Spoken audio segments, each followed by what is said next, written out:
it says that we are live here.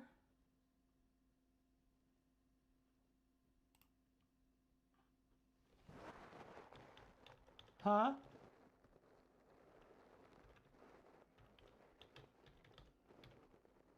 Okay, I'm trying to get one to go now.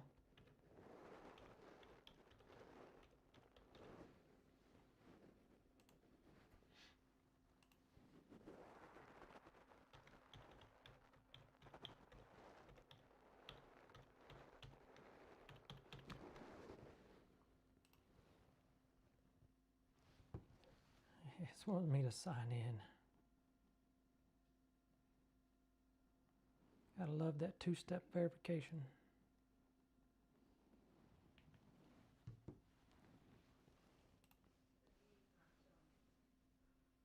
Yeah, I'm trying.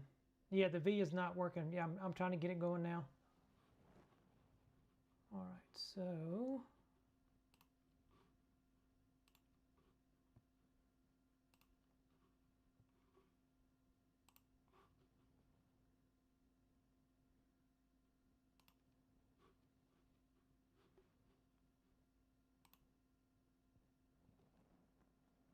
stream URL. I'm just sorry. I'm trying to get it right here.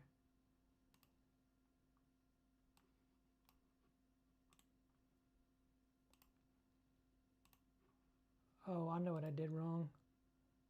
The YouTube server, I got to put the right YouTube server in there. So it's the Live 2 server.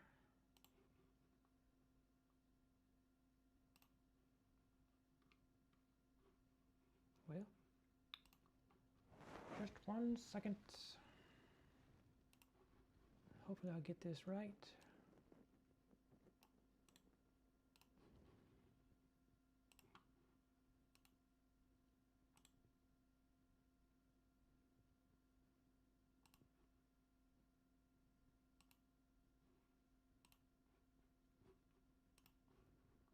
I'm not sure.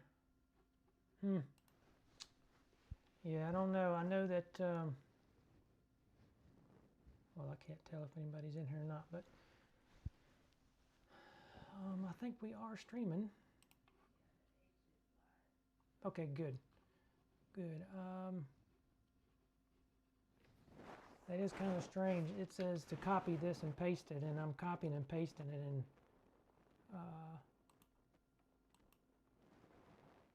it's not quite working.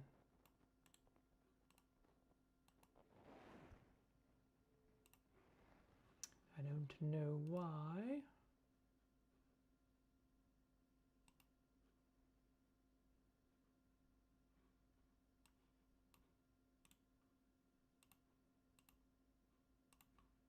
I keep hitting the go button for the vertical stream, and it says it can't go. So, well, that's all right. We are stacking anyway. The chat's not working, so let me pull up something I can monitor chat with here and see if I can get that to go.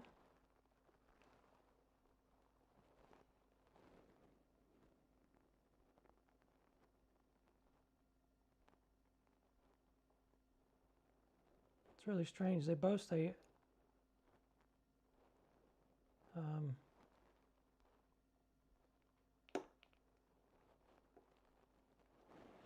well, at least I can be able to see the chat this way, I guess.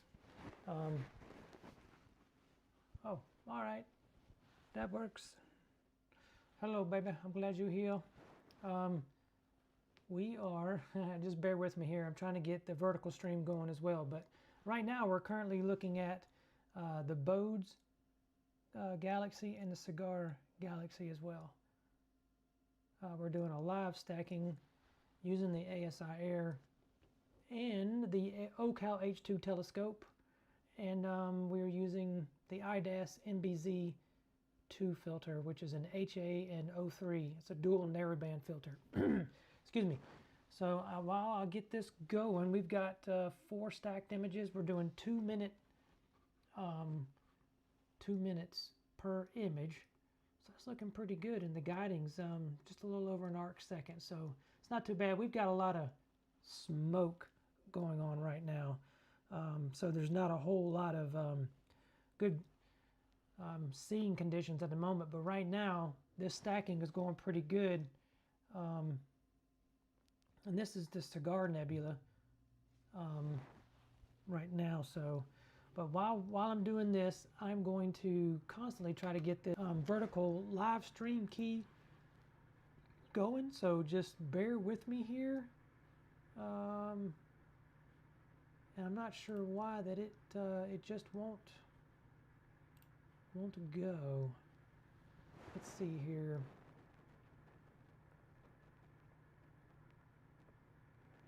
It says the Live 2 server, so I'm not sure why.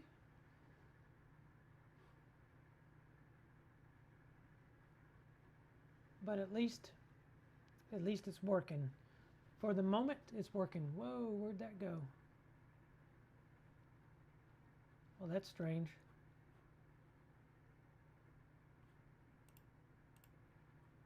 We lost connection.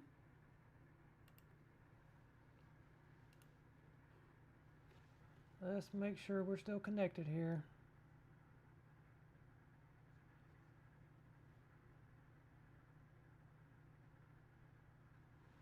I don't know why we lost connection to the air, but I'm using a new software here, so I don't know why it did that, but nonetheless, we fixed it. But we do have three galaxies in view, and I apologize for not having the vertical stream fixed. I'll do some more research and try to figure out why that is doing that. But I'll figure that out and let you know. But this is what's really cool is the three separate galaxies we have here are M81, M82, and NGC 3077. So we have the Bode's galaxy, the M81, I believe, M82, Cigar Nebula, or Cigar Galaxy. I don't know why it's called a galaxy. It looks like a nebula to me, but that's what they call it. And then that NGC one right here. I know it's difficult to see. We only have 12 minutes of exposure because we're live stacking these individual galaxies. And we have very bad seeing. We have smoke. There's a lot of smoke going on at the moment. So that's what's giving us a hard time for the seeing conditions. But we'll spend about 20 or 30 minutes on this particular galaxy, or on these two galaxies, and then we'll move over to maybe the Whirlpool galaxy, and let's see, the Whirlpool, and there's another one over there somewhere. I forget the name of it, but we'll go check that out in just a minute.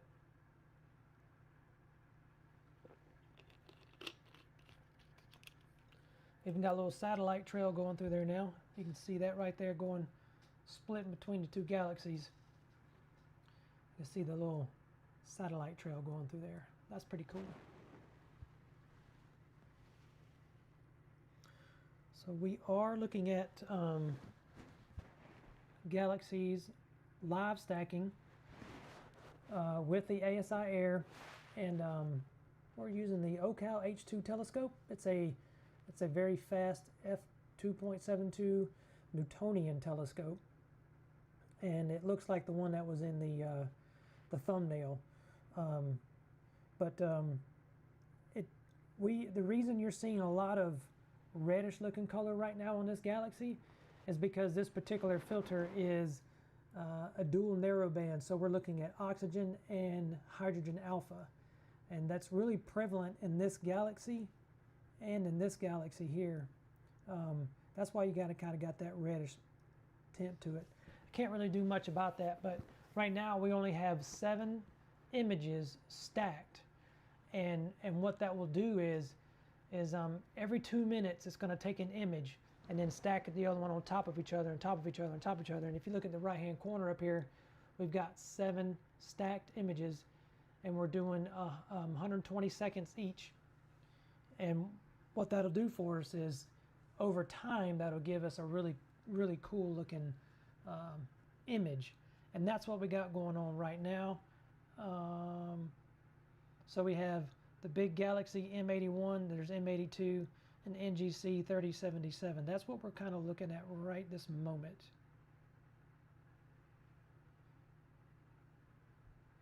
It's actually looking pretty good.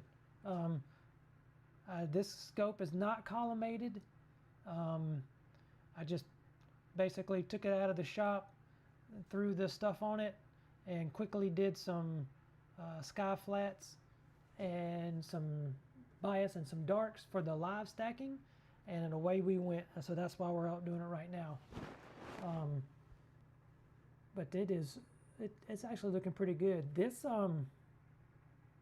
Bode's Galaxy, all these individual red dots, those are nebulas inside that galaxy. So that's pretty cool. And when you get 15, 16, upwards of 20 hours on this galaxy, those things stand out really, really good. And you can tell the sky quality is not looking really well at the moment. It's kind of got that hazy tint to it.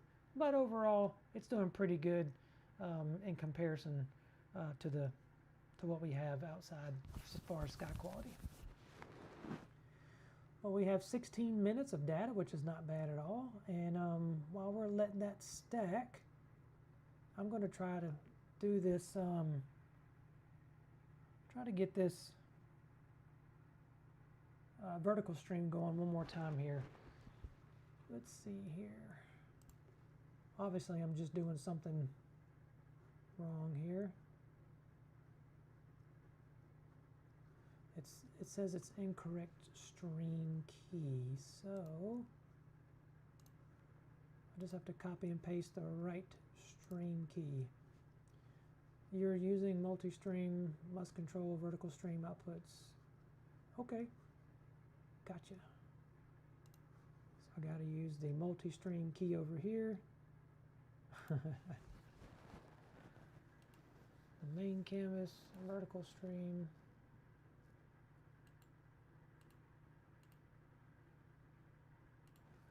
Oh, let's see here.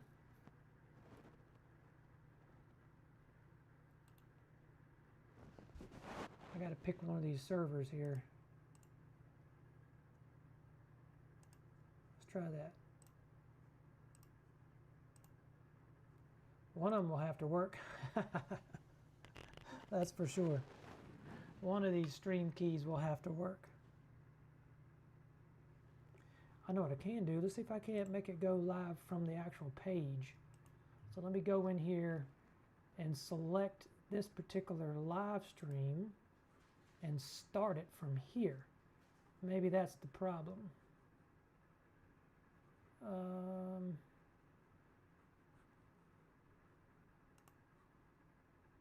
Hit this button here. Where's the go live button?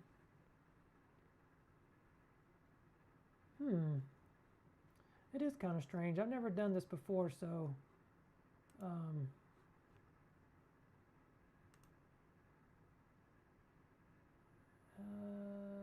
vertical variable. Okay, if this one in your stream is using this key, nope, don't want to do that. I don't know why it won't let me hit the button to go live. Huh. I'm not sure. I thought for sure that I had it right. But again, it's all new to me trying to get this done anyway, so just bear with me while just chill out and watch the Galaxies build there while I try to get this dual stream going.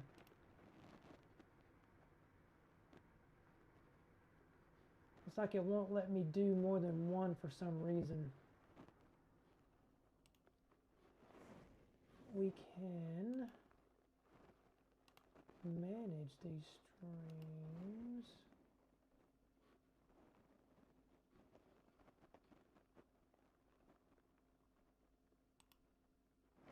A key is currently assigned. Select a new key to change it. Okay, all right.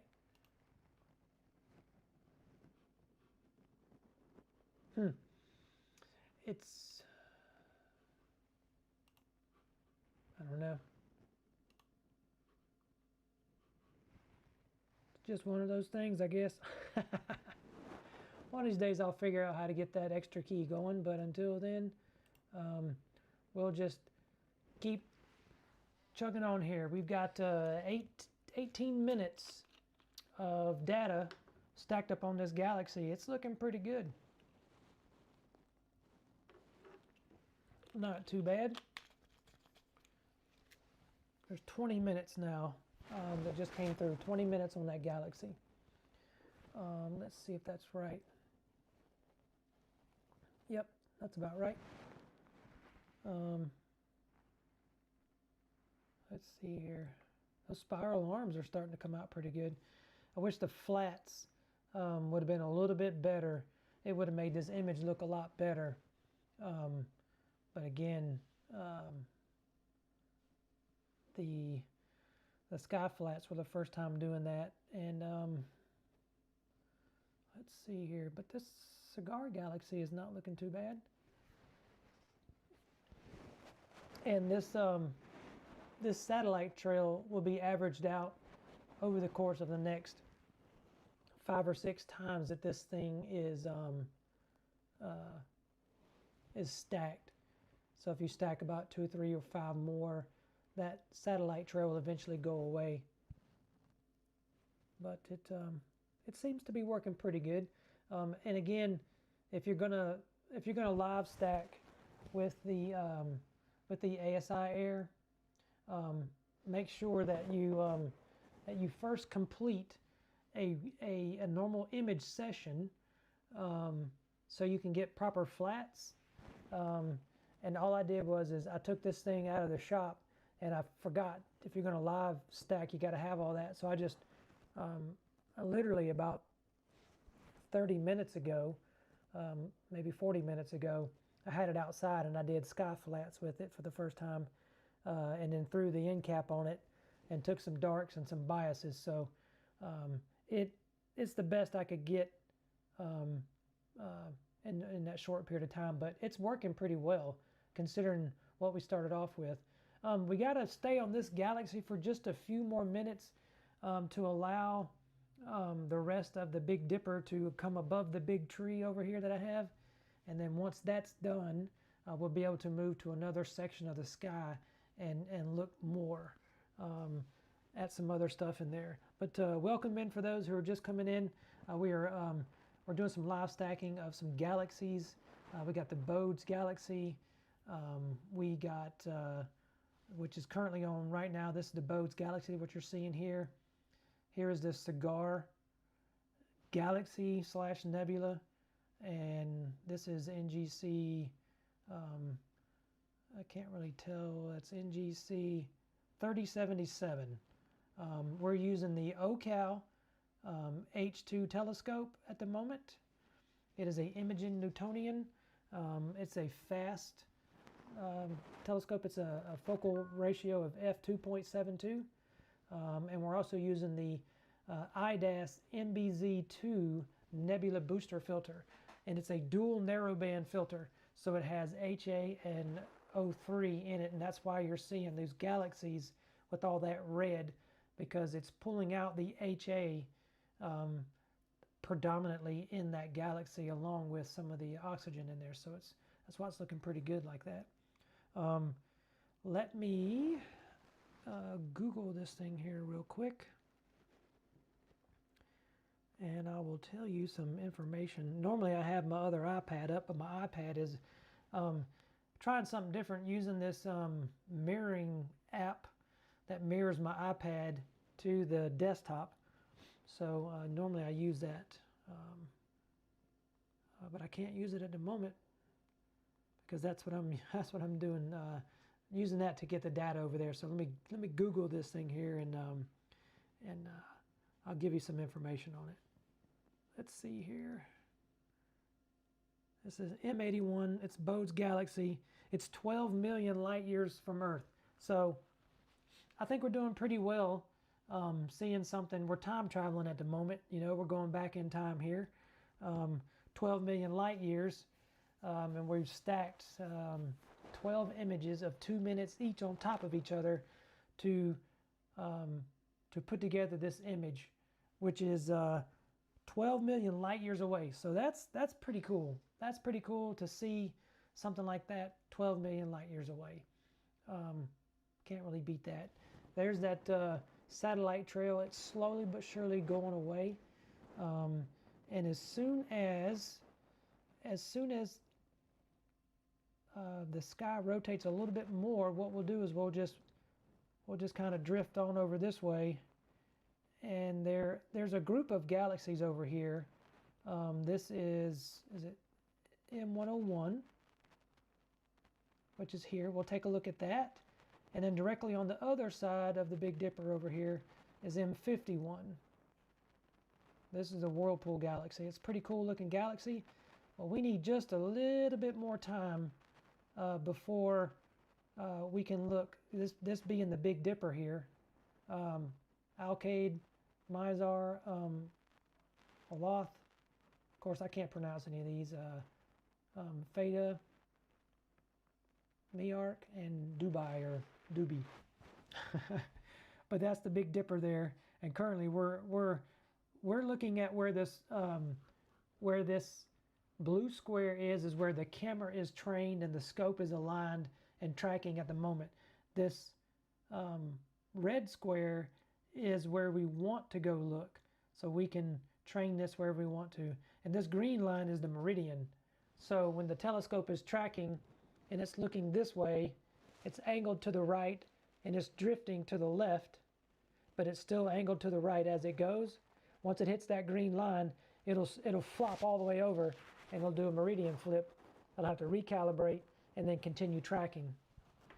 So right now we are still tracking on these 3 galaxies, and that's looking pretty good. I wish there was a way to well, we can do this right here. I can maybe darken it up a little bit. Oh, a little too much there. A little way too much. Try to play with the sliders here and adjust it a little bit to try to get rid of some of that background noise. That's a little bit better, but oh, look at there's another satellite trail popped up in there between now and then. If the telescope were on the other side of the if we were on the other side of the yard, we could actually go and see the Orion Nebula and the Horsehead Nebula, kind of like what you see right here on the screen. That's the Horsehead and the Flame Nebula. But right now, it's on the other side behind a tree, so I'd have to move around. It's that time of year where it's galaxy season. It's difficult to try to capture some of these things. You got to move around the yard a little bit. But we're working with it, and thank you for hanging out. Thank you so much. And if you like what you're seeing, you have any questions, type them down in the chat. Don't be afraid to ask any question. If I can't figure it out, we'll Google it. Just give me a minute to Google it if we can't tell you right away. But thank you for hanging out for a little while. We will, I'll tell you what, if you're wanting to get a screenshot, I can let you get a screenshot of those 3 galaxies, and I can zoom in. I'll tell you what, we'll let you have if you wanted to take a screenshot, there you go. There's a pretty, oh, it says OBS is disconnecting. Great. So what just happened here? We just lost a stream for some reason. I don't know. I don't know if it's the internet, but just bear with me here while we work through this. Okay, reconnection successful. So we're back. Give me just a minute to get the app going again. I don't know why I did that, but could just be the internet, or it could just be today for some reason. Today has been one of those days, but we are working with it. So let me reconnect here. There we go. Just like that, we are reconnected. And we're back. So that's good. All right. I think we're good. This is going to work out. Just a little bit of glitch there. Kind of like Apollo 13 had all its glitches. I've had all kinds of glitches today. I've tried to image the sun. And the sun was looking amazing today, by the way. There's all kinds of stuff going on in the sun. But man, I could not get the mount to track. Horrible pictures. I got one good picture, I think. I haven't processed it yet. I just did a quick look at it. But I think it's going to turn out. I'll try to get it posted sometime this week. But it's just been one of those days where things just don't seem to work very well. All right. Well, here you go. I'll zoom in on this galaxy here, M82, I believe. Let's make sure I'm on the right galaxy here. Yeah, M81. So this is M81, the Bode's galaxy, Bode's Nebula. There that is. If you wanted to take a screenshot of that, there it is for you. Give you about 30 seconds to do so. Then we'll move over to the Cigar Nebula, Cigar Galaxy. It looks like a nebula, but it says galaxy on the thing. And then we're going to move on over to the Big Dipper and look at M101 and M51, hopefully. All right. Let's move over here and let you see the Cigar Galaxy if you wanted to see it up close and personal. It really is cool when you get about 3, 4, or 5 hours on this particular image. It really stands out. Really nice.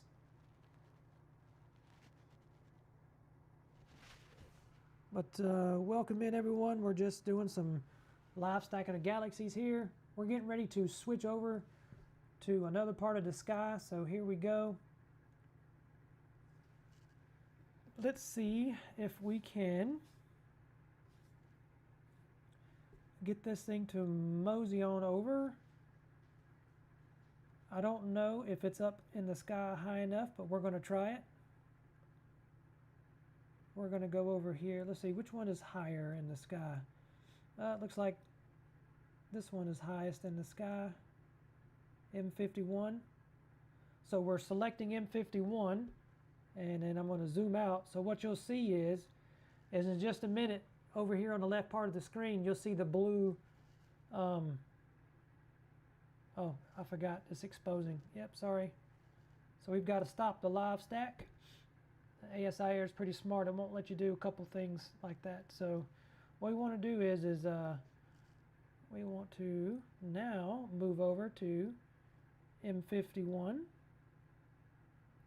Hopefully it's high enough in the sky that it's above that tree. But if you'll watch on the left-hand part of your screen here, the blue box will just slowly move across over. The telescope is actually moving at the moment. There it comes. Well, actually, from the left. I'm sorry, it came from the right. And there it is now. It's going to try to center itself on M51. It's taking an image, and it's plate solving, so it knows where it is in space. And thank you, Justice999. Give us just a second. And we're trying to go to another part of the sky, but I don't know if it's going to work just yet because hopefully it's above a tree line. We've got trees all around us, and just got to work with the trees here. So it looks like it's not wanting to center. There it goes. All right. So hopefully that means what we're going to do is we're going to just take a preview. Let's do a preview of 10 seconds just to make sure that we are not looking through the trees. So give me just a second here while this loads. And if we're not looking through the trees, we'll start the live stack on the Whirlpool Galaxy here. Give it just a second. And that's pretty cool looking. We're looking right through the trees. So this is a bunch of tree limbs you're looking through, and this is the Whirlpool Galaxy. So that's actually pretty cool, the way it's looking through there. Let's see if we can find something else in the sky to look at the moment, so we don't have to look at this tree. My apologies, we got to find something a little higher up in the night sky. Well, I'll tell you what, let's try M101. Maybe it's on the other side of that tree. Let's try that. Let's try to go to M101.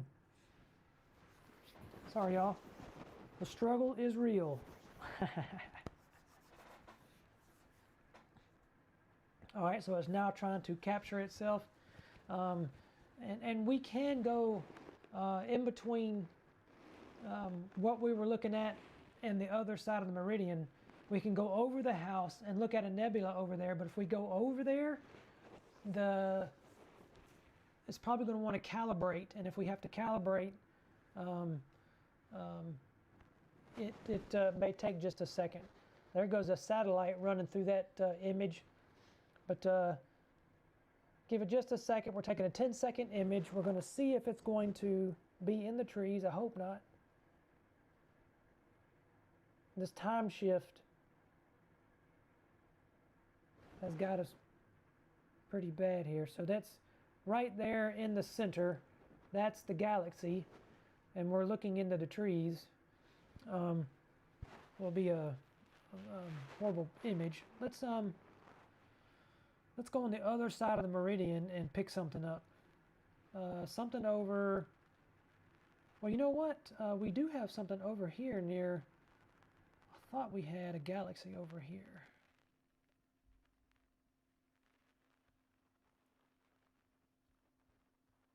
Let's see here.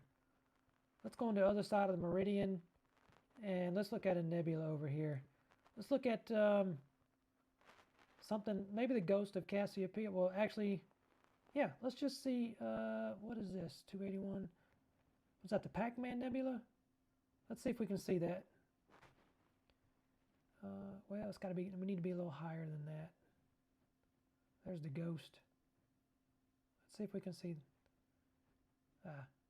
Bump it. We'll go to 281. We're going to go on the other side of the meridian, so give it just a second. It's going to have to flip, and it'll take just a few, it'll take maybe 45 seconds to do a calibration. Sorry, excuse me. This pollen has got my nose running. But now it's trying to center itself. I think we can see this. This is above the house, looking in the west. And it may require a calibration on the guiding, but maybe not. And this one should stand out pretty well.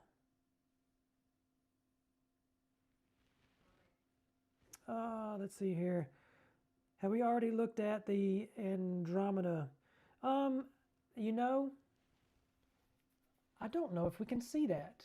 The Andromeda Galaxy is going to be to the left of us because it's already, I don't know. Let's see if we can find that. That's a good question. The Andromeda Galaxy should be up this way somewhere. Let's see if we can find it here.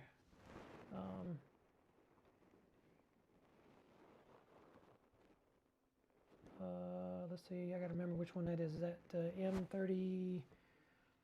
Let's see here. Let me Google and see which one it is. I can't remember which one that is. Let's see if we can find that one. I think it's going to be just quite out of view, but let's try it anyway. Okay. Let's try M31. There it is. Andromeda Galaxy.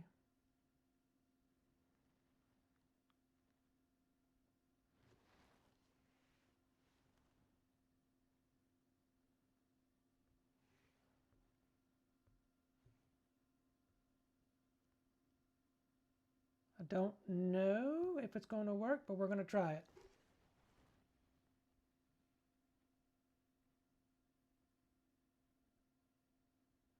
I think it's too far out. Let's try it. Let's give it a shot. I think it's going to be behind the house because as you can see right here, this is the horizon right here. This is the horizon.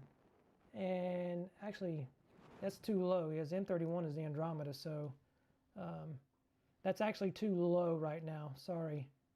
That's going to be way too low in the sky. Sorry about that.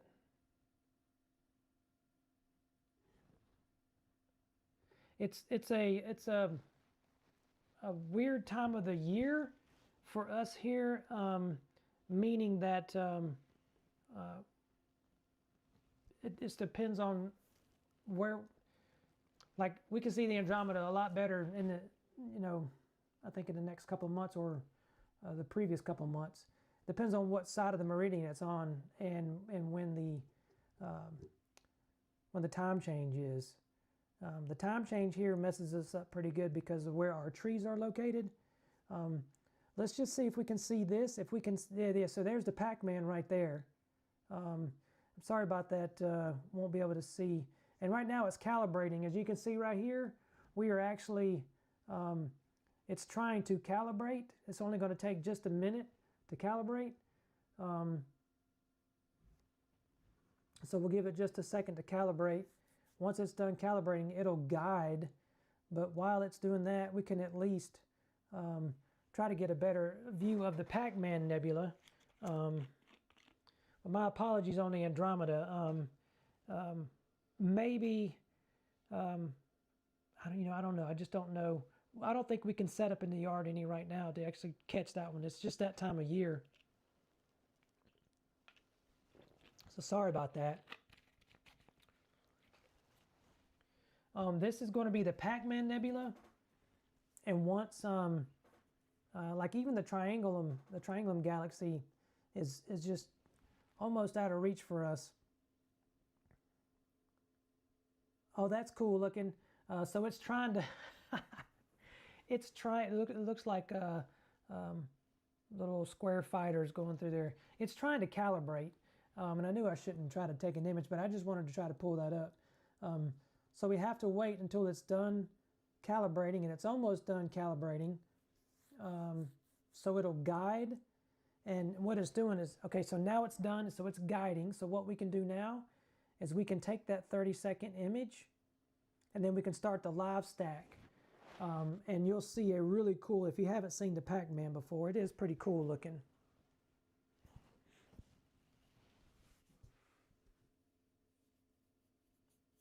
Oh, you're welcome, Justice. Again, my apologies for not being able to get that one.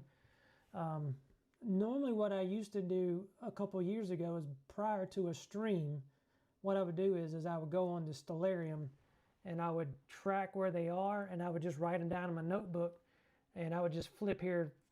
We would just basically as the Earth rotates as we go around, there's the Pac-Man right there. So we're going to go ahead and start the live stack on this.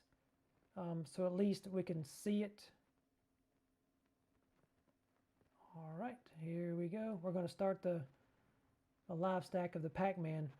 But what I was saying is normally I would have all that data in my notebook, and as the world rotates around in the sky, stuff that we have in the view, what I'll do is I'll just plot those above the tree line. So every 30 minutes, something new would pop up, and we could just basically catch the target as it goes through the night sky.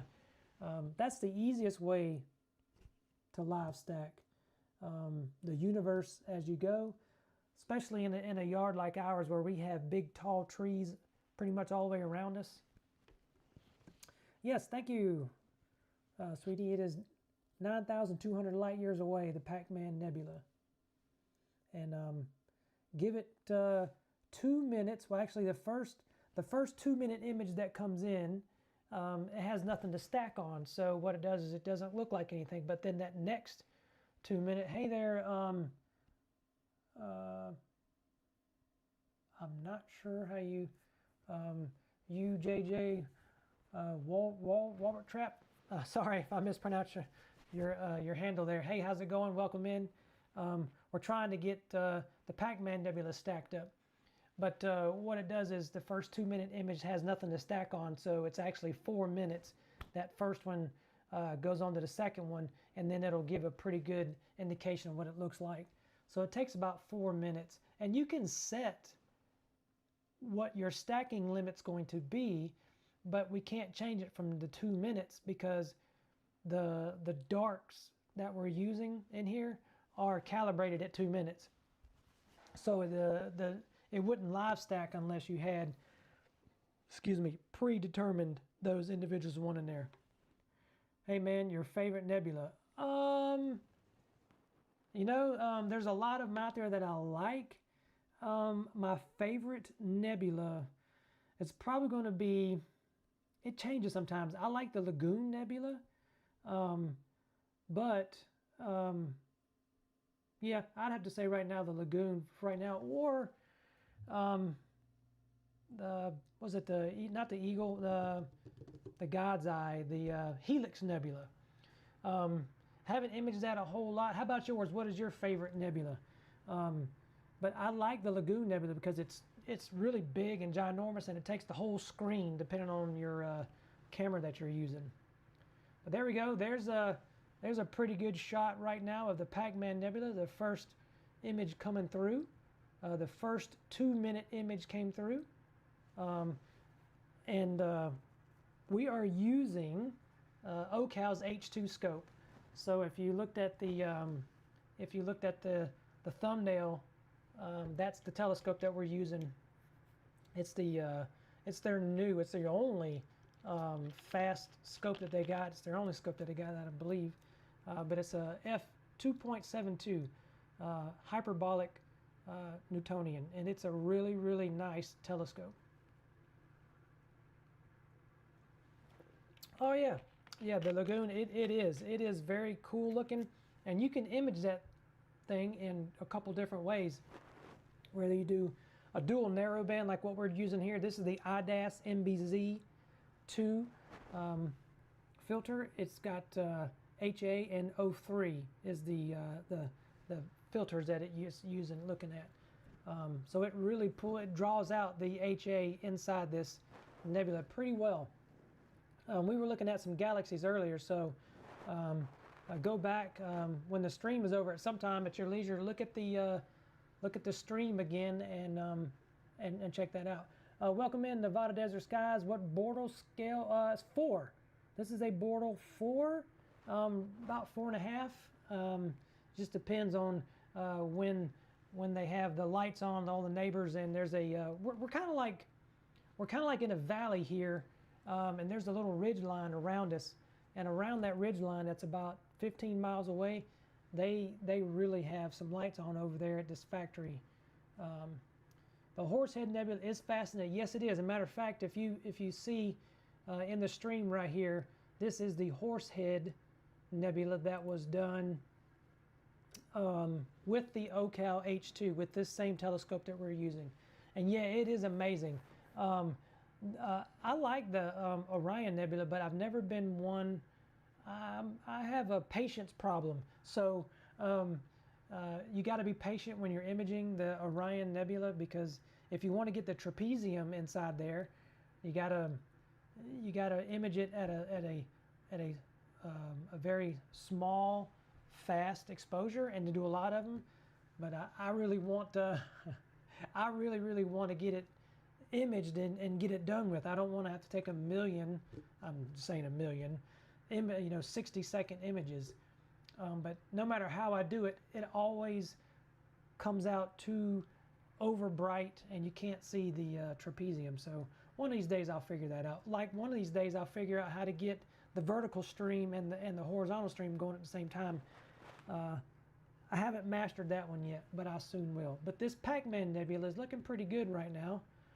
It is NGC 281. And for those of you who are just coming in, we are using the ASIAIR to do this live stack with. I would have used Stella Vita with their new 2.0 app and kind of showcase that. That would be next time, but it doesn't do live stacking. Let's see. Gentlemen, are you aware of the star that just 200 light years away and somehow older than the universe. Is it impossible? Of a star just 200 light years away? I'd have to Google that one. I know Betelgeuse is a gigantic star. I don't know the distance of what Betelgeuse is. There's Centaurus A, Centaurus B. I forget which one of those is the closest of the star other than our sun, which is 93 million miles away. But I'll have to Google that. But that's a good question. But I'm sure there's stars out there. Like I said, I'd have to Google it. Let me see here if I can Google that. Let's see if old Google will tell me that. What star is 200 light years away? Oh, I couldn't hear you. Methuselah. Oh. Methuselah. Yeah, I've never heard of that one, but okay, we'll go with it.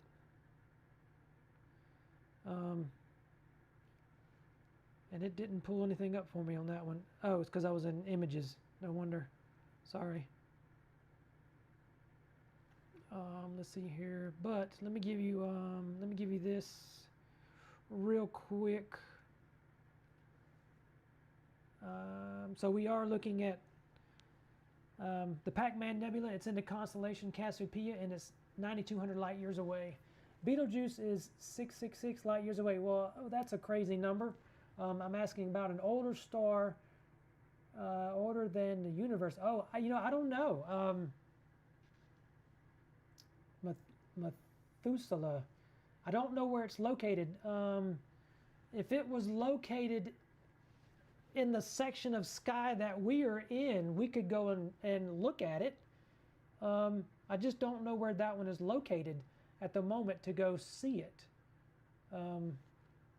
That is a good question. We won't go to it, but let's see if we can find it in the catalog here. Let's type it in here. I'm looking at the name METHUS. No, it's not coming up in here in this database. So that's not saying that it's not here. It's just not coming up in this star database. Wow, 14.5 billion years old. It's called Methuselah. Wow. I'm going to write that down, and then I'm going to do some research on that one. And then maybe on our next stream, if you're in here, maybe we can have some information about it. I like that though. That's pretty good. I'll see what we can find. All right, excuse me. We've got 8 minutes stacked on this image, so that's it's looking pretty good. Pac-Man is looking pretty good. The guiding is not so bad. It's just a little over an arc second, and the seeing that we have here is pretty bad. Maybe try HD. All right, let me write that down. HD 14283. 14283. Let's see if it's in the catalog. That's a good question. Let's go to, let's see. Let's look at stars. Where's the star catalog? All right, stars. Search these stars for HD. Well, there's no, let's see here. Why is that not working? 140. No. All right, there's got to be another way to look for those in here. Let's see. Custom objects. There's no custom objects. LDs. No. It's not in this catalog. But this isn't the only catalog. This is not, the ASIAIR does not have every single thing in it. So if we were using like Nina or something, we could probably find it. It's 12 billion, approximately 12 billion years old. That is insane. Now that would be pretty cool to see. I don't know if we could see that with this scope. We'd probably have to go get the C14 out and then try to find it. I don't think this 8-inch scope, which by the way, this 8-inch scope is a 560-ish focal length, millimeters in focal length. So it's not a deep field. It's a mid-range of the middle of the field, wide field telescope. Your star catalog is just the most common name stars. HD is just a catalog or designate. Okay, I got you.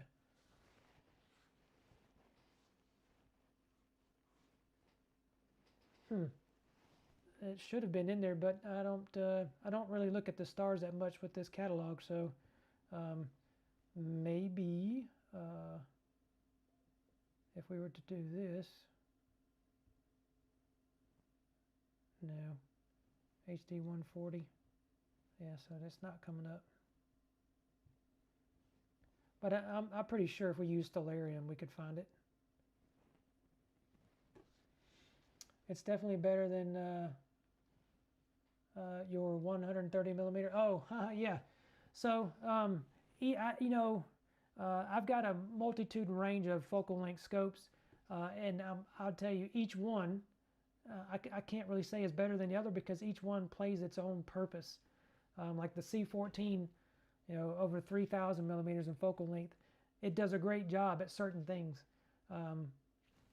It does a great job getting in there, but you know, you can't see wide field stuff with it. So you got to have something that comes out a little bit, like this scope or my the APO 130, which is it can be 1,000 millimeters or 720, which is very versatile. I like that one, by the way. Let's see here. All right, so that's the Pac-Man. So you saw that. That's 10 minutes on that. Let's let you see the ghost of Cassiopeia, and then hopefully the other stuff is out of the trees. If you haven't seen the ghost of Cassiopeia, it's a pretty cool one to look at. Oh, well, I forgot. We're exposing. I always forget that. All right, well, I'll tell you what, if anybody's on their phone, they want to take a screenshot of the Pac-Man, there you go. I'll give you about 15 seconds to get you a screenshot of that. And then what we're going to do, oh, Stellarium does have it. All right, that's cool. Thank you, Justice. So my next stream, I'll try to figure out where that is in the sky, and then maybe we can try to look at it. Thank you so much, Justice. Yeah, it's has only 12 minutes of data, so not too bad for 12 minutes. Not bad at all. Kind of like the RASA telescope. This is pretty fast as well.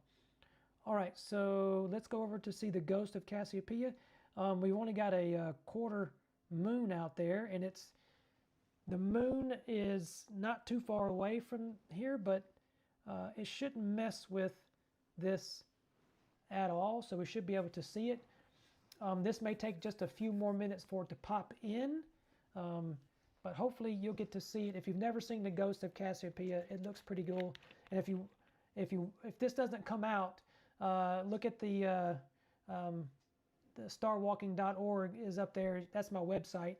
Just go in there and look at the deep sky objects and scroll down near the bottom, and it's in there. There's a 140 or 200 hour, somewhere in between there, image. I think it's closer to 140 hours, that particular one. Oh, what just happened? I'm not sure why this is doing this to us, but here we go again. Hang on just a second. Let me get the app going again here. The screen mirror. We're using this new. I say it's new. It's a screen mirroring app,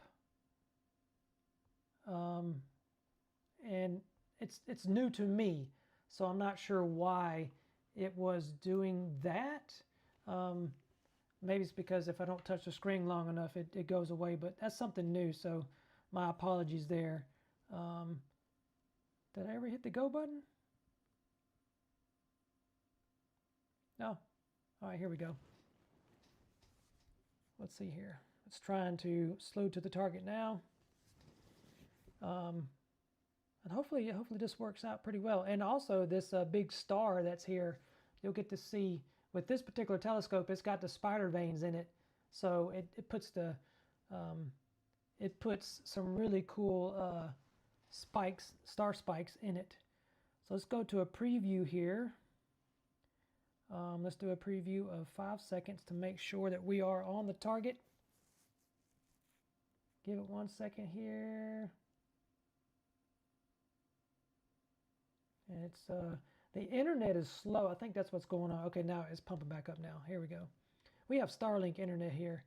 All right, so there's the star, and the ghost is in here. So let's go ahead. It's there. Let's go ahead and hit the live stacking. All right, so just bear with me here. Give me just a few minutes, and we'll get the ghost of Cassiopeia going here.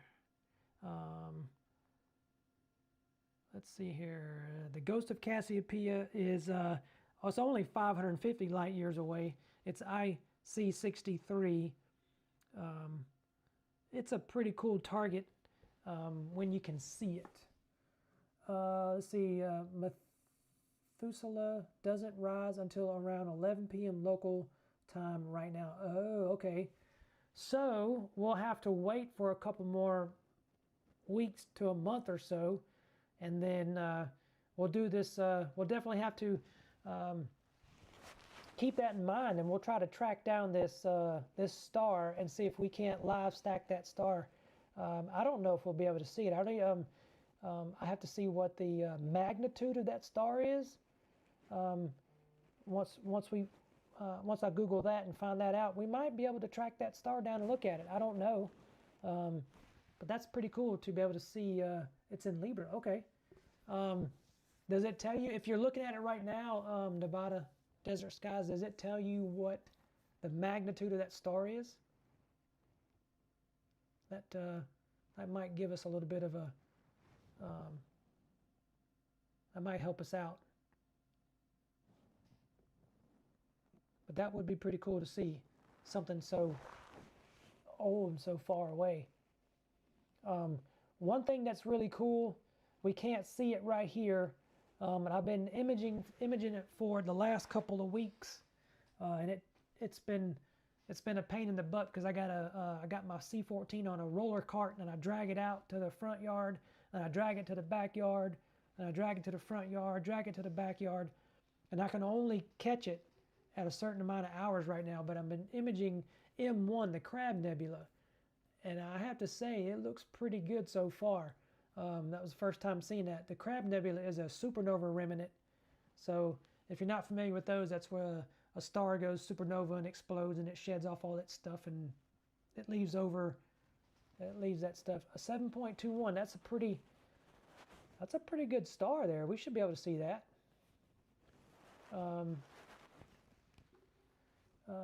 So I'm trying to figure out how to say your UJ. I'm gonna call it UJ for right now. It's hard for me to see, but the age of Methuselah and the odds of its being close to proximity fascinates you. Yeah, that is pretty cool. Hey, look at that. There's the ghost. There's the ghost of Cassiopeia, however you want to say it. And there's the star. Look at the star spikes on that. That's pretty cool. And that is Gamma Cassiopeia star.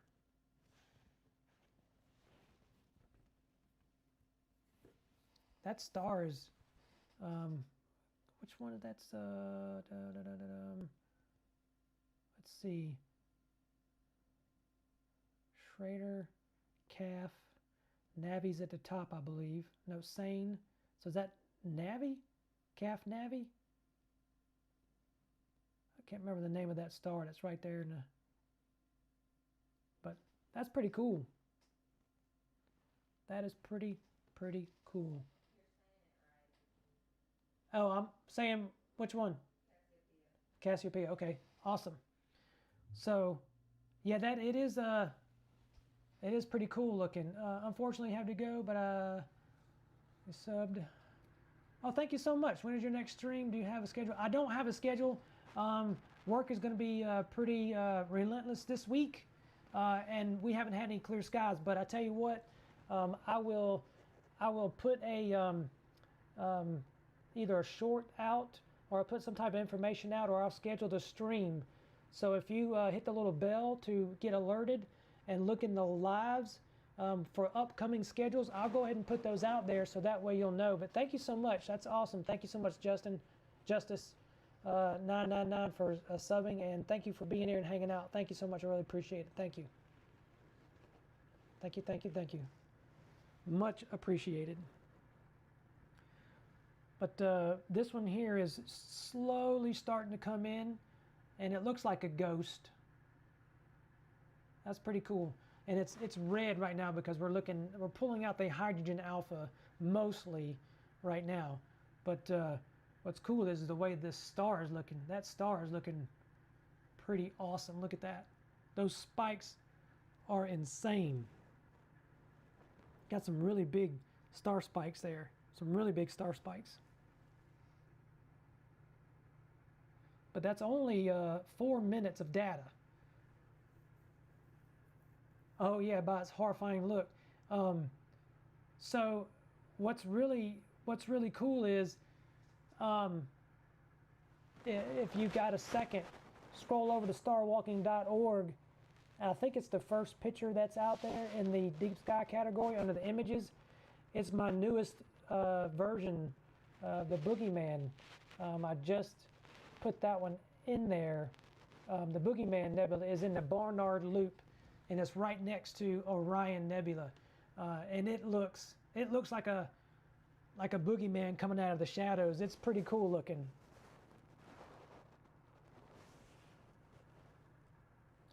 All right, so that's 4 minutes of data coming up on 6. It's getting ready to stack this next one in here. Excuse me. And I'm hoping here in the next few minutes we'll be able to go back over to the other side of the sky and take a look at the two galaxies over there. But before we do, let me see what else is. I'm trying to remember if I'm looking over the house, because we got trees over here, trees back over here, but just over the top of the house, we've got some things that we can look at that may not be out of sight yet. So once this thing gets finished, let me go look. Let me go and see. Excuse me, sorry. What is directly above us here? Oh, yeah, we can see quite a bit actually. Are those clusters? Those are star clusters. Oh, I bet you that's pretty cool looking. Has anybody ever seen a bunch of star clusters? I haven't looked at star clusters yet, but those would look pretty cool. We could probably see that. And we could see the Heart Nebula and the Soul Nebula. And that's probably about as far up as we can go. And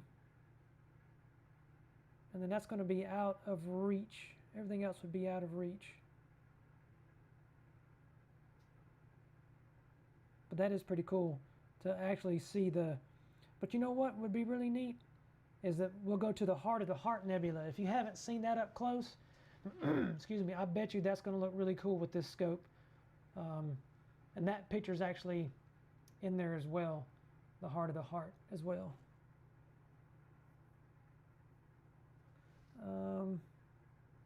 The Crab Nebula formation was witnessed by humans somehow. Excuse me, yes. Is LMC and SMC visible from your country?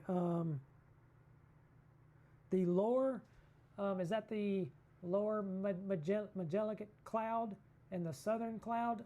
If that's what you're referring to? No, unfortunately.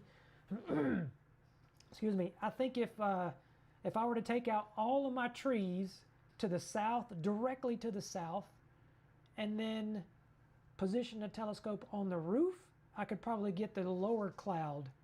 Oh, the large and small Magellanic Cloud. I always can't pronounce that. Tongue twister.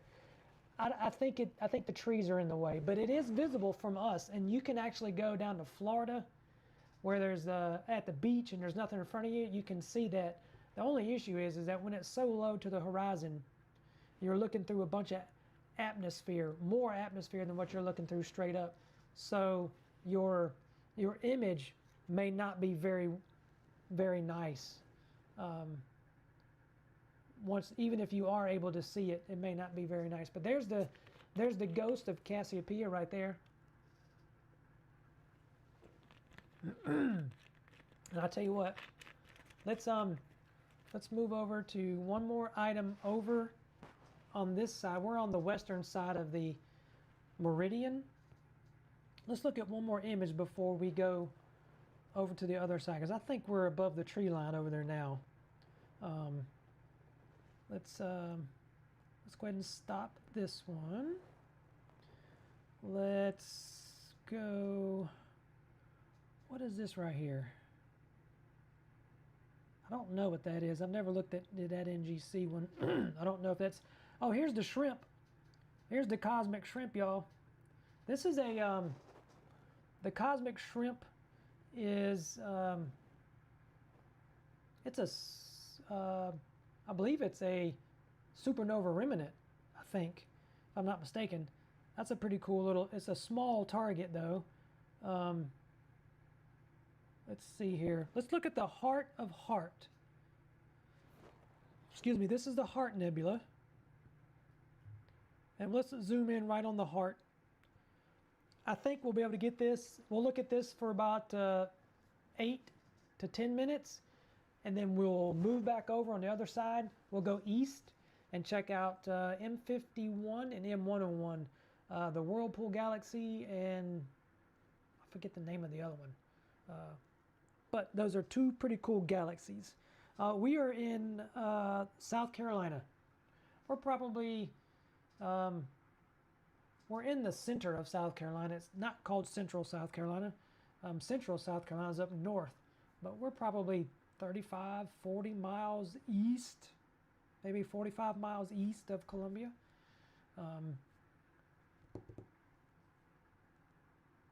Let's see here.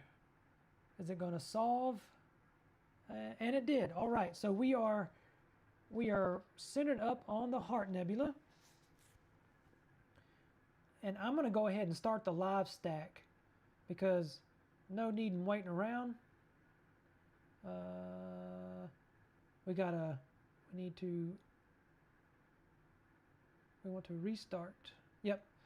We don't want to continue because what it would do is it'd stack that other image over the top of this one. But so we got 2 minutes before this one disappears. But wow, that is pretty cool. Look at the way that star looks. I mean, it's fuzzy because we're not calibrated, but just the star in itself, where it's got all that cool stuff. It looks like the Superman crystal star almost. That's pretty cool. I really love the way that the spider veins puts the star spikes on there. But we got 81 seconds or so before another one comes in, before another image comes around. All right, so for those of you, it is hard for me to see the chat here, so I just want to make sure that I'm not missing anybody's questions here. But if you have any questions at all, any questions about gear or anything, I'll try to answer. If you are in the state Beta Cassiopeia star, is that what this is? No, I think I'm not sure exactly which one that was, but it's the one in the center. The Gamma. It's the Gamma Cassiopeia. That's right. So that's the Gamma one. But if you're ever in the state of South Carolina and you're looking for something to do, I'd encourage you to go over to the State Museum. And at the top of the State Museum is the Boeing Observatory. And they got a pretty cool 1946 Alvin Clark telescope in there that's got some Lunt solar telescopes attached to it. And almost every day that there's good weather, that thing is open and they're looking at live views of the sun there. All right, here we go. Here comes the first 2-minute image of the Heart Nebula. So what we're looking at is the Heart Nebula, but we're looking at the center section, what they call the heart of it. And I have a pretty good picture of that on the starwalking.org website as well. If anybody here is interested in solar photography or solar viewing, I have a lot of videos on the YouTube channel there. There's data in each one of those live streams, and I mean in the description and in the videos. And you can go in there and grab that data and process it and make you a solar image. If you don't know how to do it, you watch the video. There's 2 videos out there that I've done to show you how to do that, walk you through it. So here we go. Here's the first image of the heart. And what we have here is a huge star. It's a stellar nursery in here. It's pretty cool to see all these individual stars that are going along inside here. That's pretty cool. Let's see here. Oh, okay, yeah. You're only a few degrees south in latitude for me in Las Vegas. Oh, cool, Las Vegas.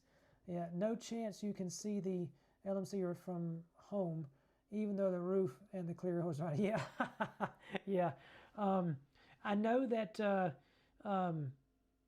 there is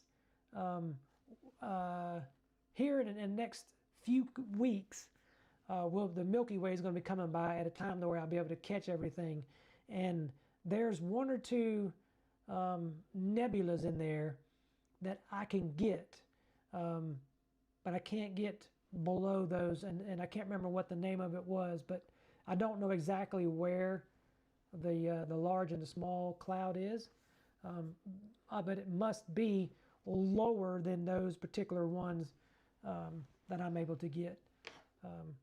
But I know over in Australia, Dylan O'Donnell, he loves looking at those. I wanted to get the what's that big one over there? It's I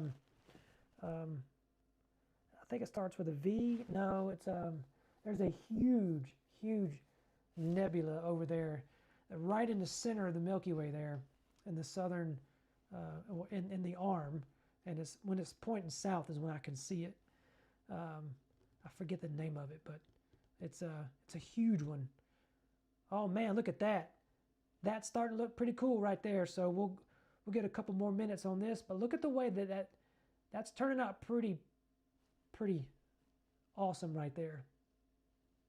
This filter works really good, especially when you have lots of light pollution, or you're in like a Bortle 6, Bortle 7, or higher. This filter works very well to tone out all that light. Now it will work for gradients. However, if you got a full moon going on, you're going to have a pretty good gradient going around the top of the screen to the bottom. Oh wow, yeah, -70. That's really far down there. Yeah. Yep, babe, looks like we're going to go to Australia next year. We're going to go check this cloud out. The chat says they want to see it, so we got to go make it happen, right, chat? Oh man, we can live stream from Australia, and we'll do the cloud. That would be pretty cool. All right, we're going to give this a few more minutes here. Let this have a pretty good picture, excuse me, and then we're going to go back on the other side, check out those 2 galaxies, and we'll have to call it a night. But thank you so much for hanging out, asking questions, and working with me through this a couple of equipment failures here, and trying to figure out really how this device works. Now, the next time we do this, we may use the C14 and do some live stacking with Nina. Excuse me, but if Tube Tech, if you're watching, you know your device works great. Your 2.0 app is great. I need you guys to figure out how you're going to turn on the live stacking portion so I can do exactly what I'm doing here with the ASIAIR to do it with Stella Vita. I haven't figured that one out yet. I don't know if that option is there. I haven't seen it, and I could have overlooked it because today I was looking for my batten-off mask, and I was looking right at it, but I couldn't see it. I came in the house, was tearing everything apart, went back down there, and it was looking me right in the face. But wow, this Heart Nebula is looking really, really cool as well.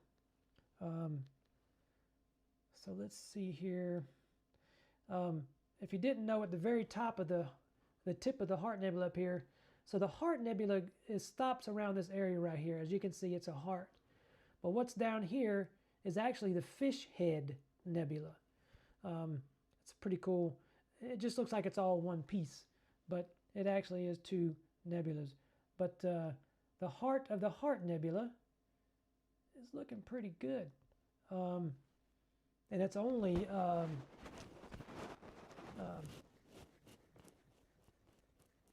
just a few minutes there. It's only 3 images. It's not much at all stacked. So that's pretty good. Let's see here. Just another few minutes. And then we'll go back over and do M101 and M51.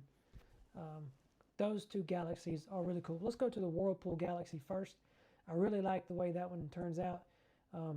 But if we didn't have this filter on here, all of that red area that you're seeing here, it wouldn't be brought out as prominent so quickly because this filter is a dual narrowband filter, and that HA, that hydrogen alpha, this filter really is able to draw it out, and that's really the only wavelength, predominantly the wavelength of light that's being let in, other than the O3.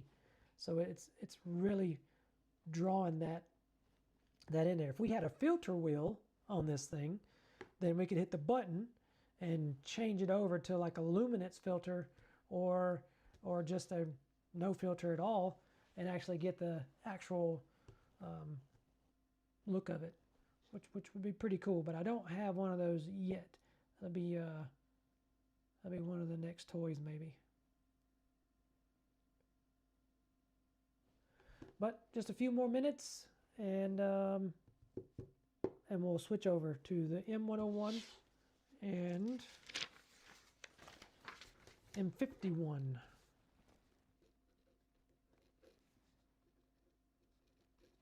So give me just a few minutes here.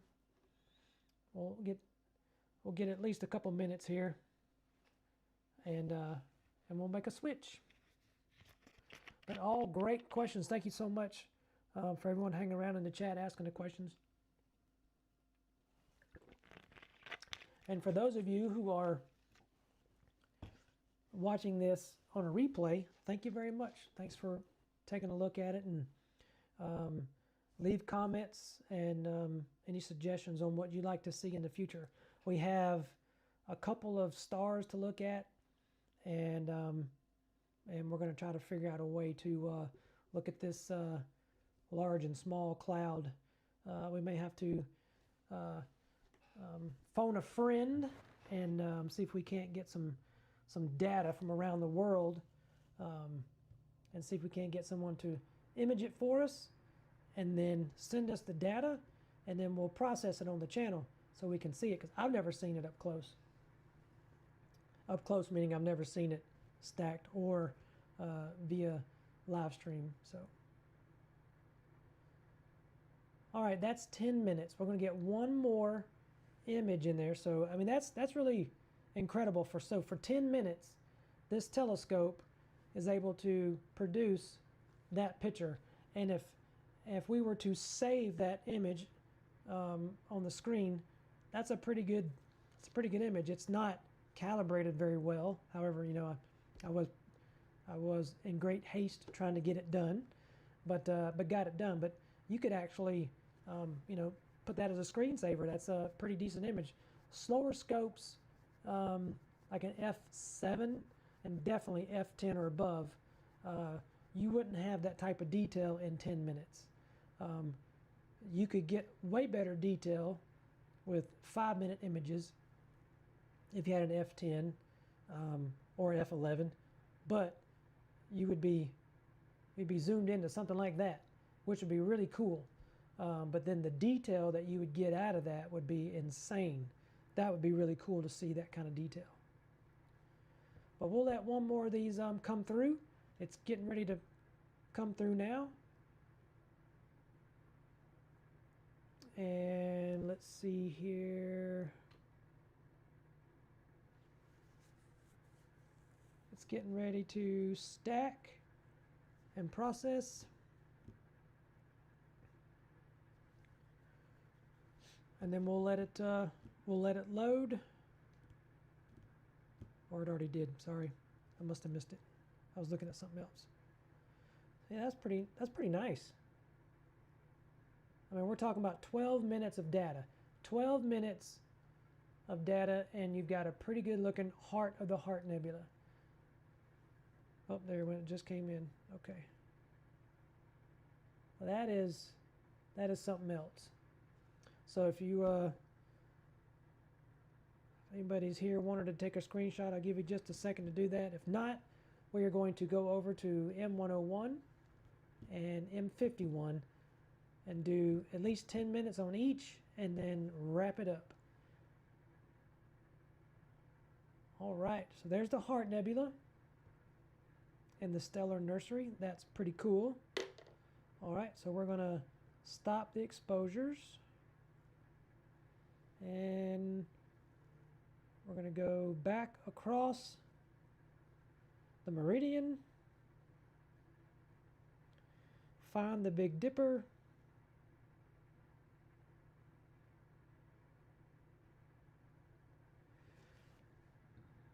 excuse me, here we go.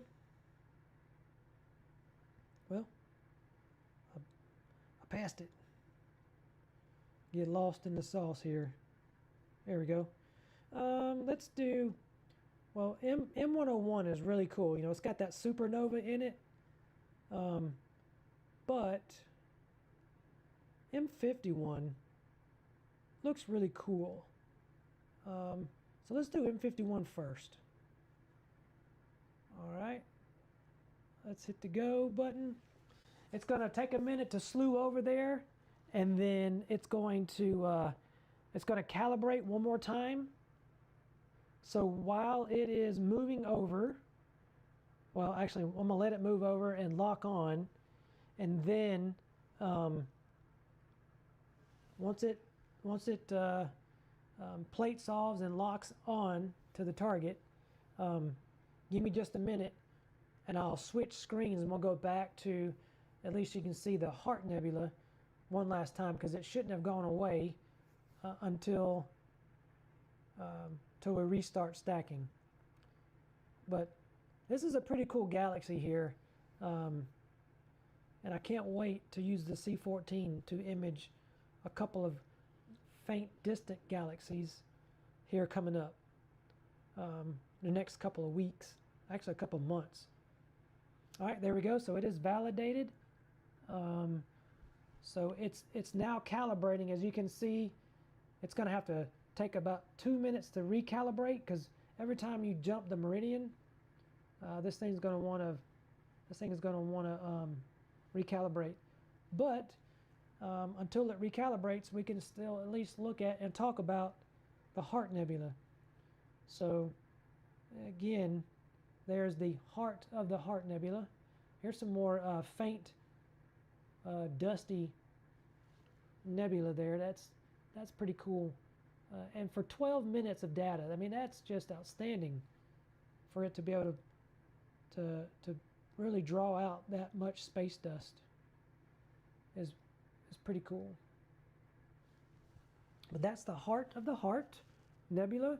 We are waiting for the scope to finish calibrating. It's doing the guiding has to recalibrate. So once that's done, it'll only take just a minute. And then we're going to go over back to, let's see, what were we on? M51, the Whirlpool Galaxy. And we're going to start live stacking that. but it's going to be just a minute before. Okay, so it's guiding now. We are guiding, so that calibration is done. Now what we can do is hit the live stack button. Actually, I'm going to do this. We are going to hit the preview button, and I'm going to show you what it looks like of a 10-second image. So you'll get to see the difference here. For those of you who are watching, you'll get to see the difference. If you don't skip this part, the difference between a 10-second image, as you can see, there's 10 seconds. And you can just barely make out both parts of this galaxy. So here we are. You've got both parts of this galaxy here. And here we go, the small part and the big part. That's 10 seconds. Let's hit a 30-second image. And then once the 30-second image comes through, I'll go ahead and start the live stack. Just kind of want to demonstrate how the difference in these images look when you do different exposures. And this is also how we test the cameras and test the telescopes and how they perform with the different exposures. Let's see how this looks with 30 seconds.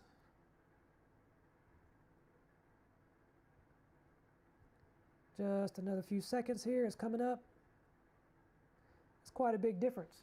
Now you can, between 10 seconds, you had no spiral arms showing. But in this amount of time, now look at these big spiral arms that we have. So now what we're going to do is we're going to do 2-minute images, 2 minutes, and you'll get to see what that's like once it starts to start stacking. The difference between this 30-second image that's on the screen right now versus a 2-minute image. And then we're going to pile on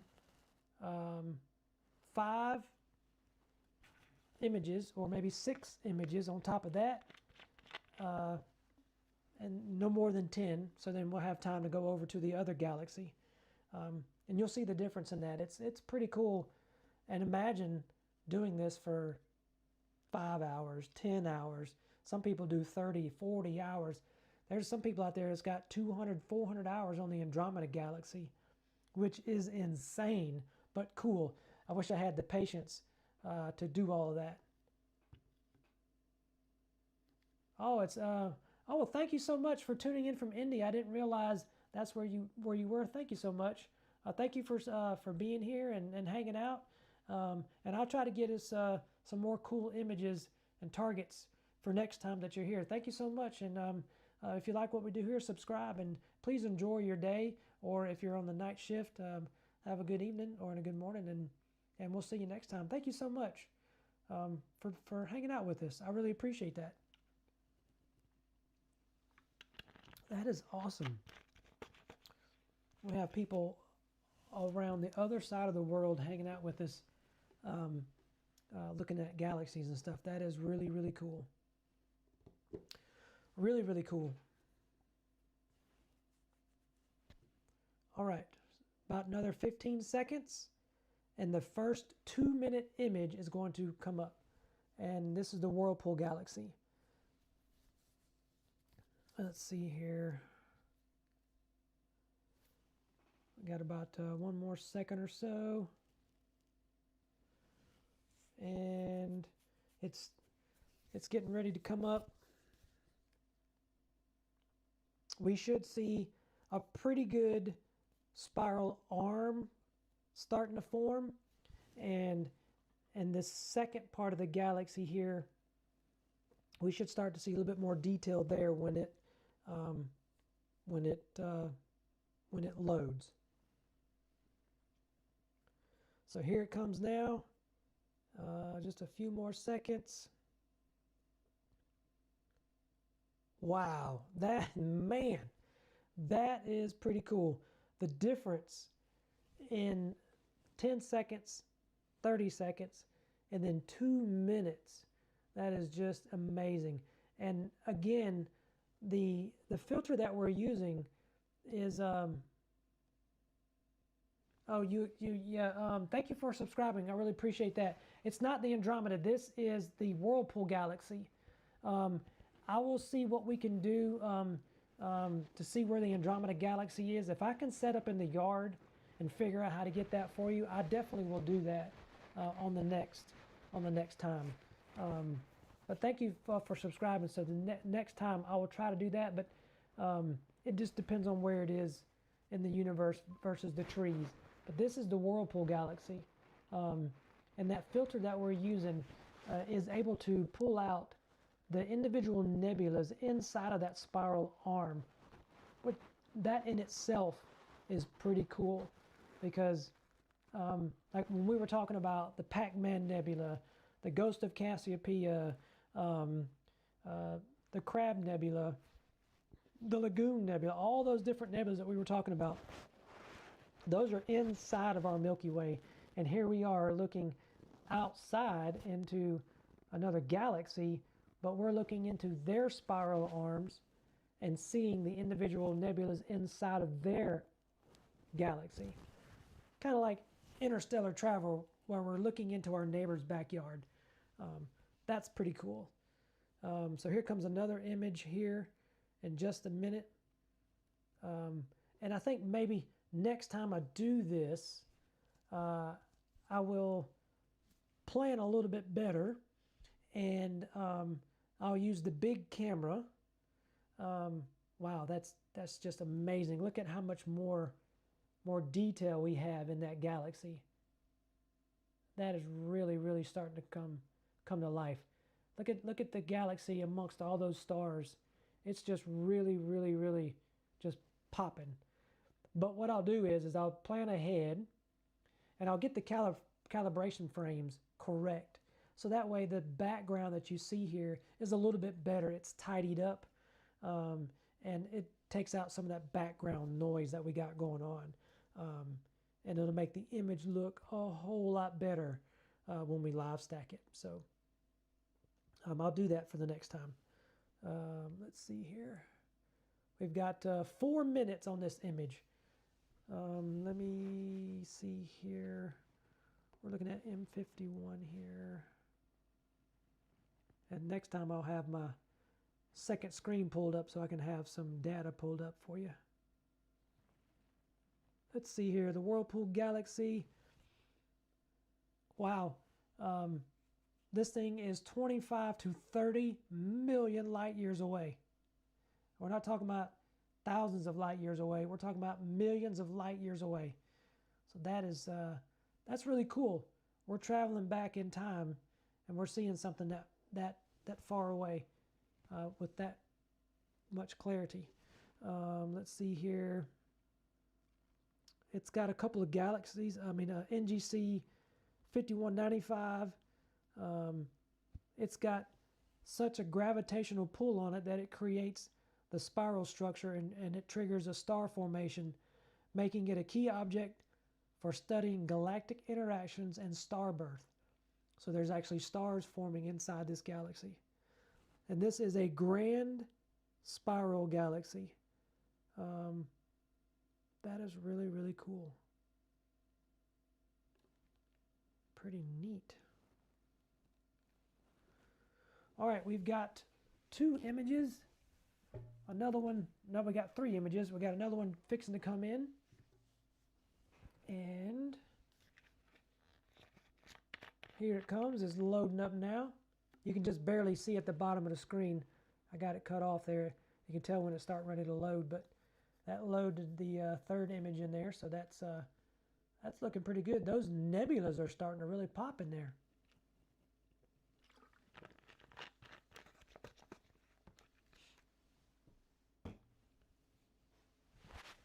So the next time that we do this too is maybe we'll pick 1 or 2 targets and do that longer.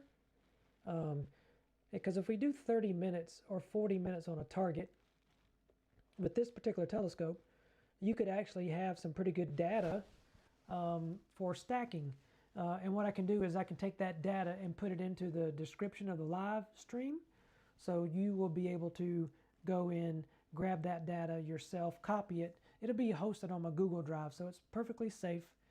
And then you can, it'll be a TIFF file, so you can process that in Photoshop or GIMP or PixInsight or a couple other programs out there that you can process raw data in. Excuse me. And then create your image. Let's see here. Here comes another. Excuse me. Man, this pollen is insane this year. It is pretty bad this year. But again, I'll reiterate, we're using the OCAL H2 telescope. It is a hyperbolic imaging Newtonian. It's an 8-inch telescope. It's made by OCAL. It's a fiberglass body, and it is a very, very nice telescope. It takes very, very good images. It's very fast. It's a f2.72 focal ratio, and the focal length is around 562 millimeters. And if you want one and you're in the US, the only US distributor is Astroworld Telescopes. So visit Astroworld Telescopes for any of your telescope needs, and Dan will get you what you need. But if you want an H2, if you want the OCAL, you got to go through Astroworld to get it. I think he is the only OCAL dealer for those scopes in the US. All right, we now have 8 minutes. We'll get one more image. Excuse me, one more image stacked here.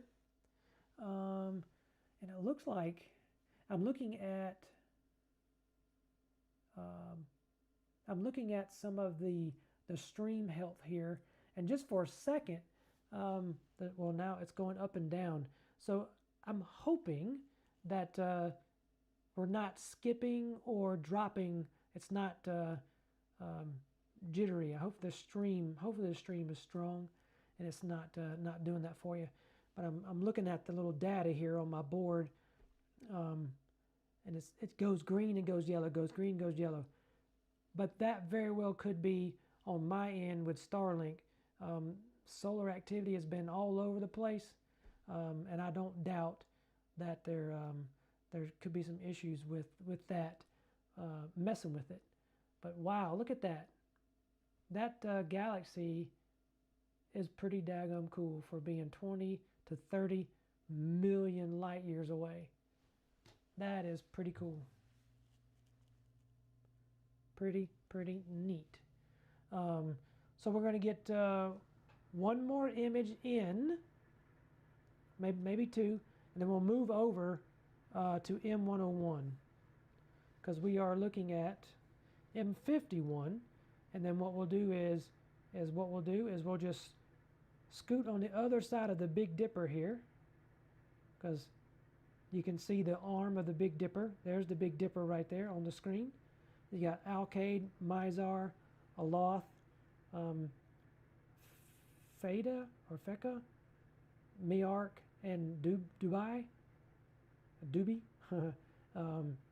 You have those, and then we're imaging where the blue square is, and we're looking where the red square is.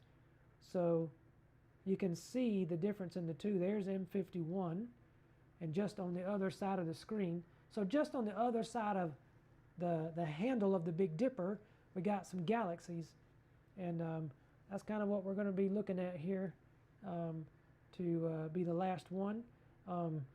But before we do go, I'll scroll down a little bit to see if there's anything possible that popped up above the tree line that we can see for kind of give us a view of next time to see what it looks like. But thank you so much for stopping by tonight's live stacking of the universe.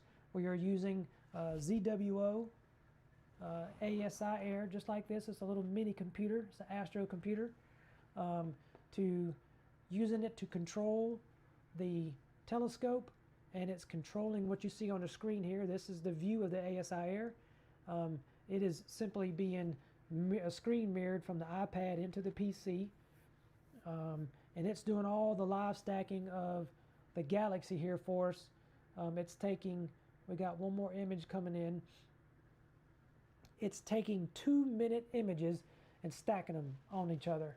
And as you can see here, here comes another one, a little bar at the bottom here. It's got just another second or two.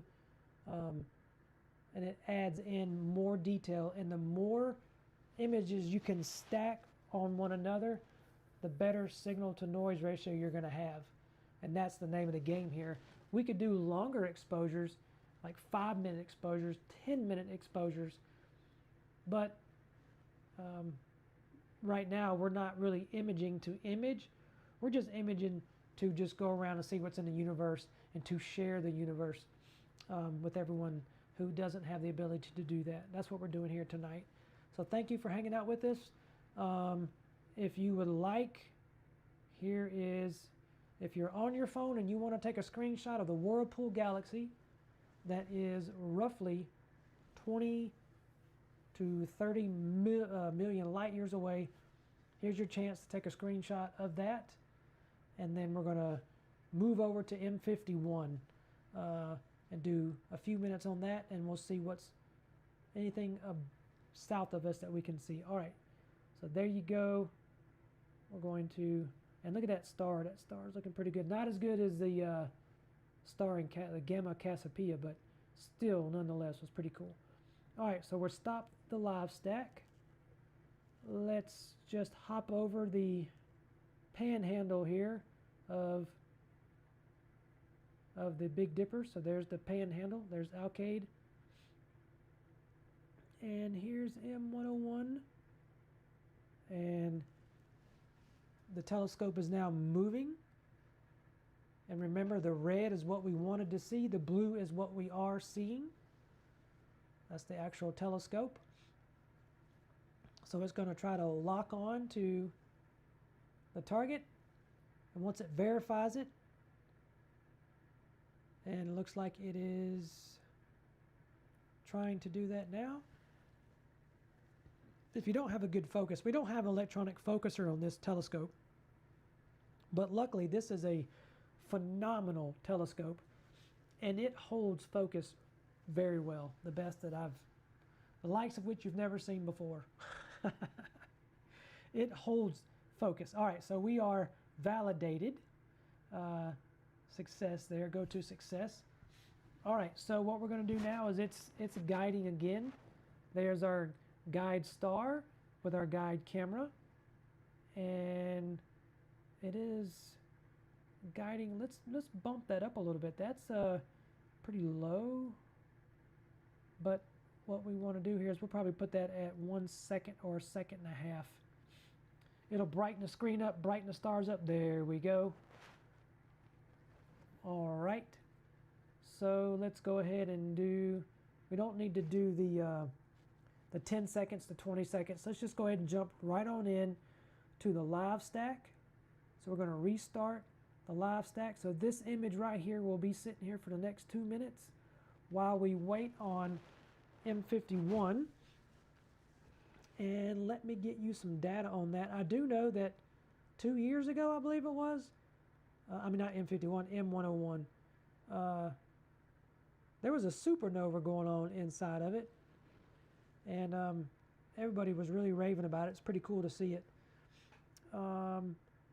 This is M101, well not this, but when M101 comes up, it's a large face-on spiral galaxy. It is located in the constellation Ursa Major, so it's near the Big Dipper. But it's 21 light years away, 21 light years.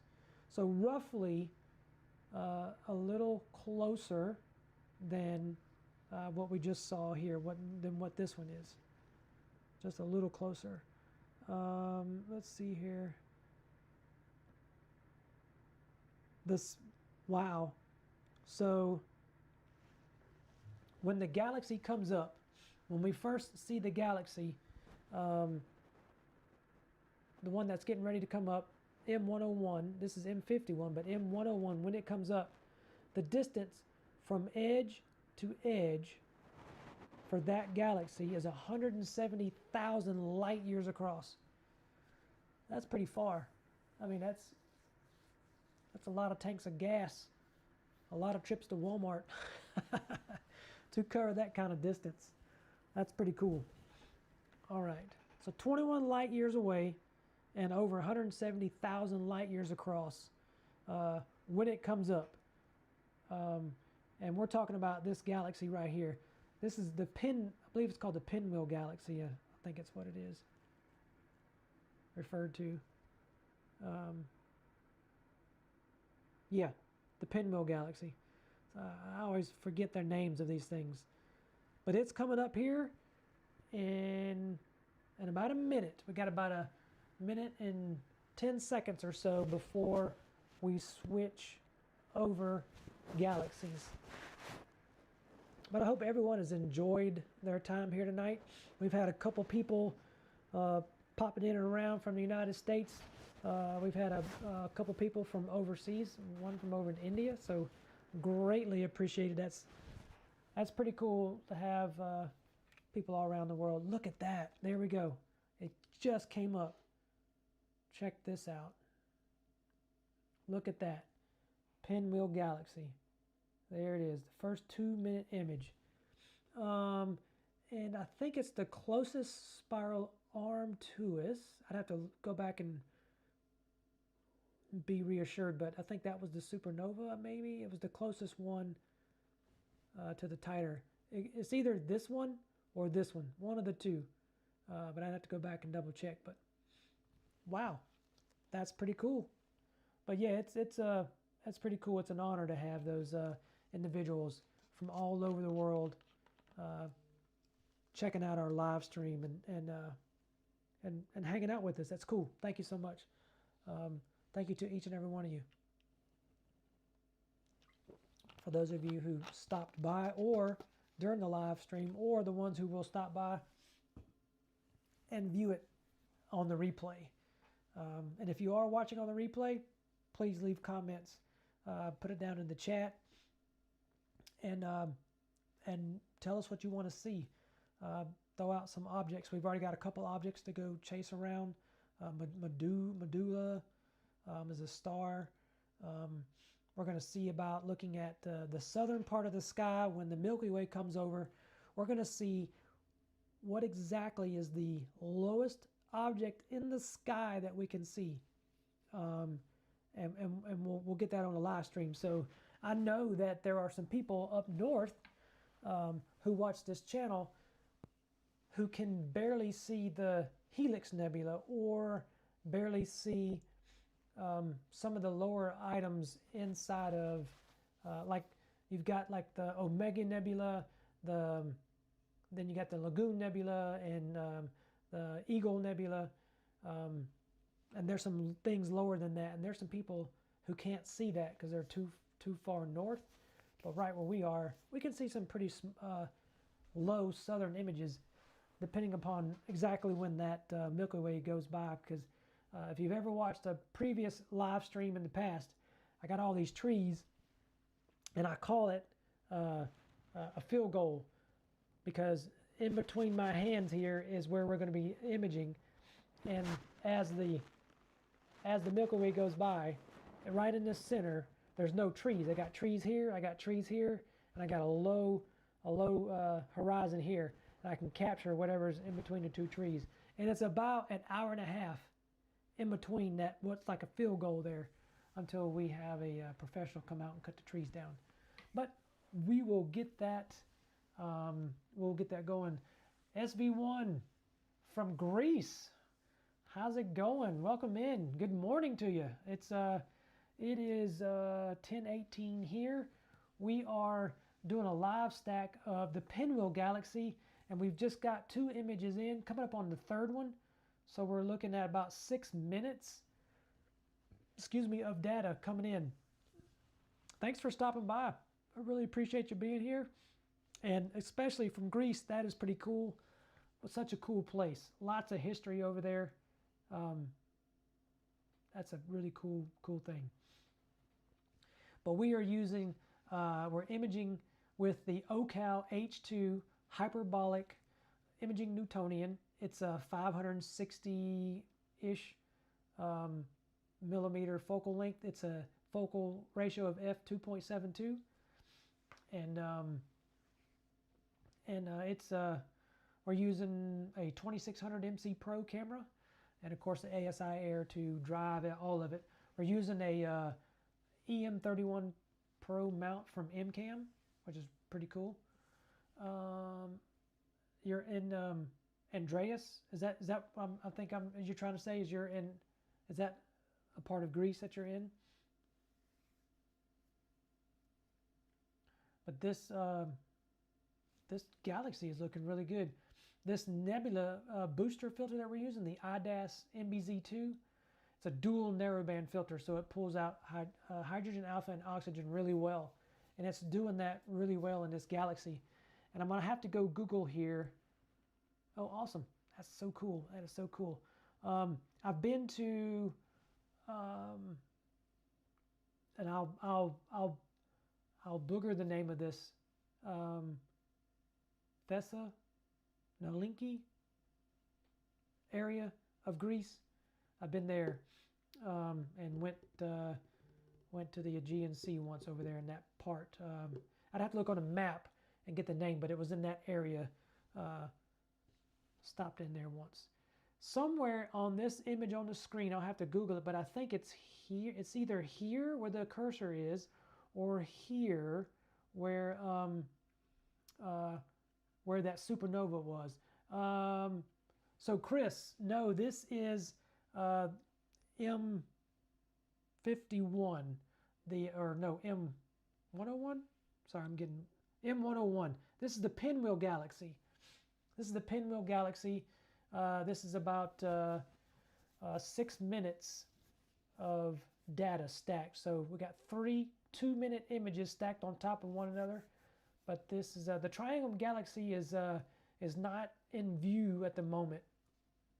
We'd have to wait for it to come above the tree line, because I think earlier in the season when it was colder, it was in prime viewing for us where we are located. We're in South Carolina, and I got trees all around us, and then depending upon where I set the scope, I can get different parts of the sky at different times of the night.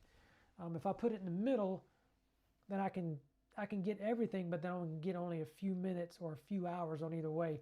But usually where the scope is sitting right now, and if I'm imaging in this particular area, if I capture it right when it starts dark, I can image all the way through the night and get about 6 hours on this target. But it has to be done in the right area on the right spot, because it'll image just about where the tree starts and then it goes over the house, and then a catcher into the trees again on the other side of the property until we get the trees cut down. But thanks for being here. That's cool. Where are you viewing from? We've got someone here. SV1 is from Greece. You don't you do live? Yes, I do. I do love doing solar live streams, and I do that. I tried to do that today, and it just didn't work out. The mount is harmonic. Yes, it is a harmonic mount. This particular one is the EM31 Pro. It's made from Ease Astro or MCAM. It's a really good mount. Have had zero problems with it. I got it from Astroworld Telescopes, from Dan over at Astroworld Telescopes. Sent that over to our channel to use and review, and it has been a workhorse on this channel. Use it all the time with, so far, knocking on wood, zero issues with that scope. With that mount. Let's see, Chris is thinking of M33. Yes, I wish we could see M33, the triangulum, right now, but it is, of course, it is out of view. But yes, if Chris, if you've been on any of the solar live streams, thank you, and thank you for being here. I'll try to do some more solar stuff, but like I said, I tried today, and um, yep, we got somebody from Las Vegas. Nevada Desert Skies is here. Thank you so much. But we've got smoke right now, and the reason we are doing live streaming right now and not just imaging is because some forest fires around here, and even though it's clear outside, our seeing conditions are not very good. And speaking of the seeing conditions, the reason you're not seeing the best image is because I was behind the power curve, and when you do live stacking with the ASIAIR, you got to have flats, darks, and biases. And I've never done sky flats, so it was just about time to get ready to start this live stream, and I'm like, oh, I got to get my calibration files. So I went out there and I tried sky flats for the first time. So it worked out because you're able to see the image, but there's a lot of noise in this image. So I'll make you a promise next time I do this, I will get the proper calibration frame so you'll see a better high quality image as we go through the night. You're in Old Hickory, Tennessee. That's right above Nashville. Oh, cool. Awesome. Well, thanks for being here, Chris. That is awesome. Nashville. Y'all had some bad weather up that way not too long ago, and some snow, I think. Wasn't too long ago. Weather's been absolutely crazy here. 80 degrees for 2 days, and then the next day it's 29 degrees in the morning. It is just wild swings of the weather here. Just wild. All right, so this galaxy is looking pretty good, and like I say, I'd have to do some research to figure out which of these spiral arms. As you can see, there's a big gap between this spiral arm and the next one, and it's got a curve to it where this one hooks out and comes around, and I think this arm that hooks out and comes around, I think this is the supernova right here. I'm not 100% sure, but I think that's the supernova that we were all looking at last year. But I'd have to go back and look. But it's in this galaxy that everybody was raving about. Autopilot, hey, how's it going? Good evening. Welcome in. We're currently looking at the Pinwheel Galaxy. Just doing a quick live stack of that. SV1, the weather goes crazy. Same here in Athens. Wow, yeah, I can imagine. I don't know exactly what latitude that's on, but if it's this anywhere near this same latitude that we're on, the 34, 35-ish, it has a hard time figuring out. When it's winter, and when it's summer. But right in between, it can't figure out if it wants to be hot or cold. The bugs are out one day, then it's freezing. But I am glad that it got cold.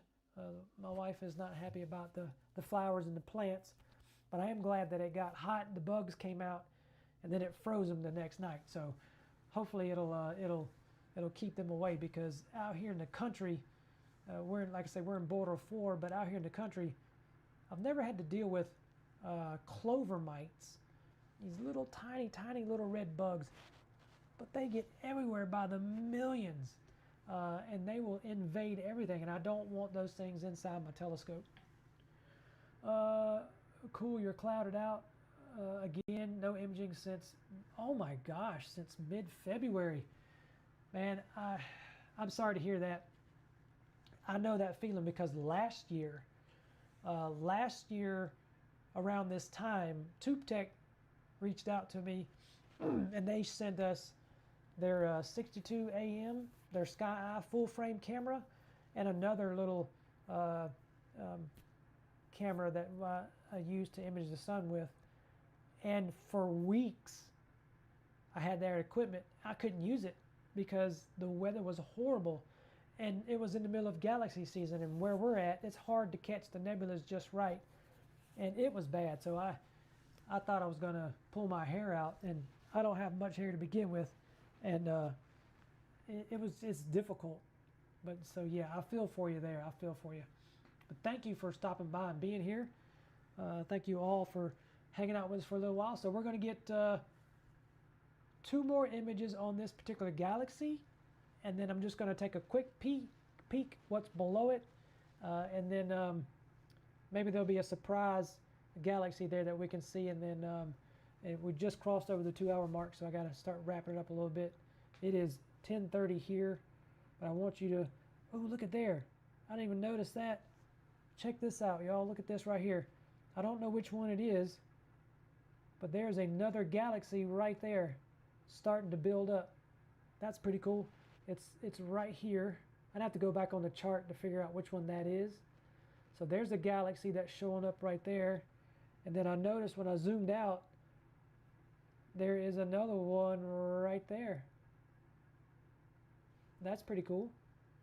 And we only have 14 minutes. Here comes another image in right now. Oh, there's another one. Excuse me. There's another one right there. Oh, there's 2 more. Look at that.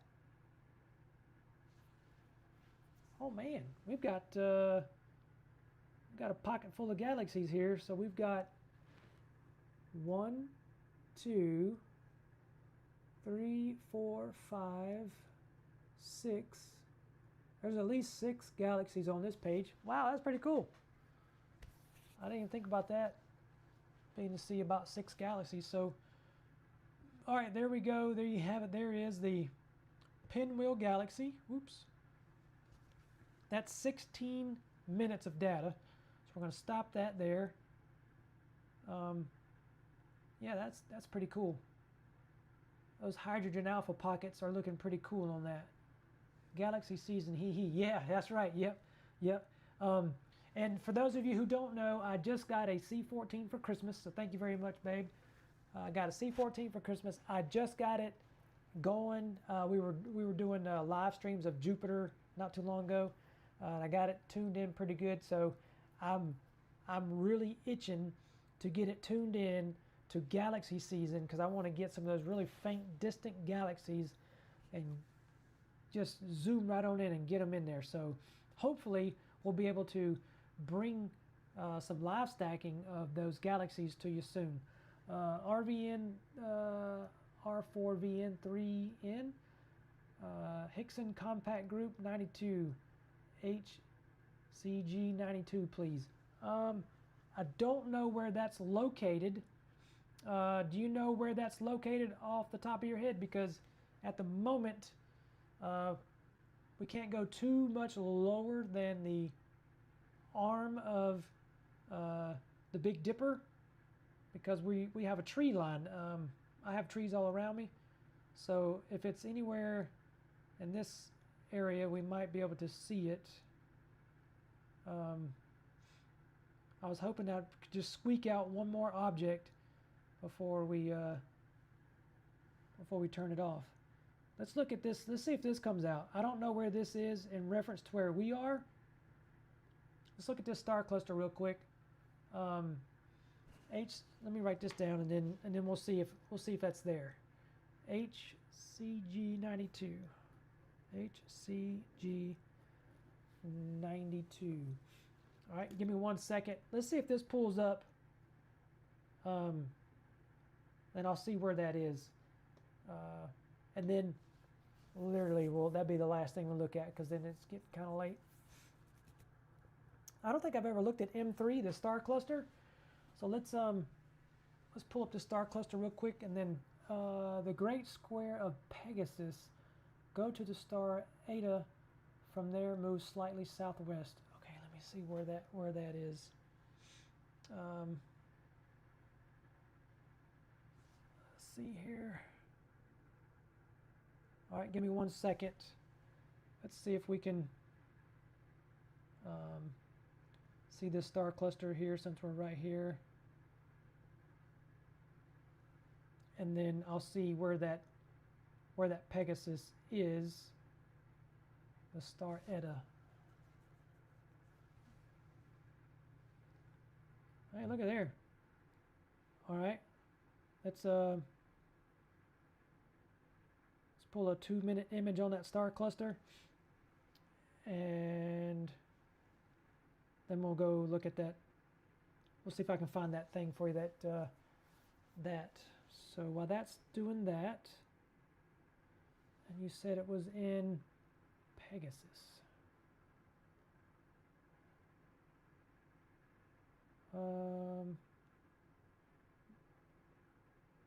Is it north or south of Canes?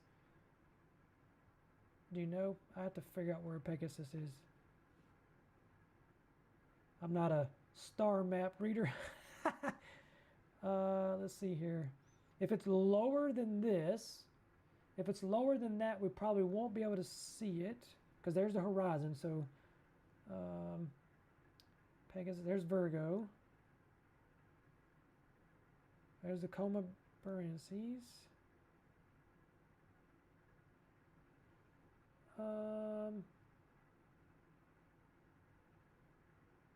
Let's see here, hang on. Easiest way for me to do is put it in my phone here. I would normally be able to pull up my other program, but tonight it's been a night full of issues here. And so we're looking for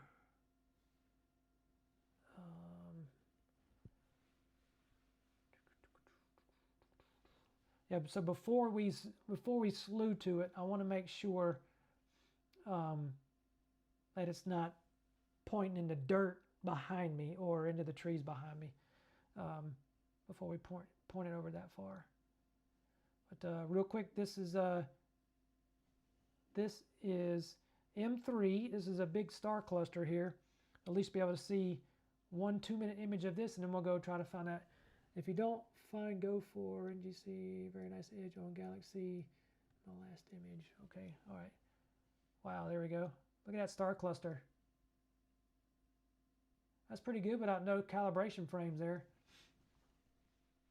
And just a 2-minute image. All right, so let's,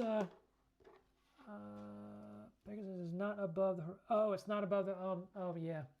Yes, sorry on that one. All right, so last one here, NGC, and then truly you have to go 4565. Let's see where that is. Next time, Raven, or R4V3N. I'm not sure what, it looks like Raven. Let's see here. NGC 4565. Oh, the Needle Galaxy. Oh man, I love that galaxy. It might. Oh yeah, it's there. This is one of the ones I want to see with. This is higher than where we are, so I've been waiting for this thing to become above the tree line for me, because I want to see this one with the 14, because it's going to be such a huge. It's going to be like right there. But we have some. We had a 200-year-old tree. Unfortunately, I had to cut it down because it was in my way. But we've got a bunch of big trees right there. I got to get to one side of the complete opposite side of the yard to be able to get this thing into sight at a time frame to where I'm able to view it, because I do work, a regular job. So if it's not on the weekends, I can't get it done. But so right now, it's there. Oh, there it is right there too. There it is. There's just a small bit of it. So let's go ahead and let's go ahead and, this is the last one, y'all. This will be the last one, and then truly gonna have to be it. So I've imaged this Needle Galaxy one time before, and I got like an hour or 2 hours on it. I'm not very good with processing galaxies. It's still a learning, definitely a learning curve for me on that. But this is one of the coolest galaxies I've seen in a while, because I've seen some people do some images of it, and it looks really, really good. I just haven't had a chance to capture it when it's in the right area for me, because it's not where I'm at. It's not to the north, and it's not to the south. It's like almost east, and that's where the biggest trees are for me. And then I only have a little bit of time as it hits the meridian, and then it goes on the other side of meridian, but then it hits, what's crazy is a bigger set of trees that are higher.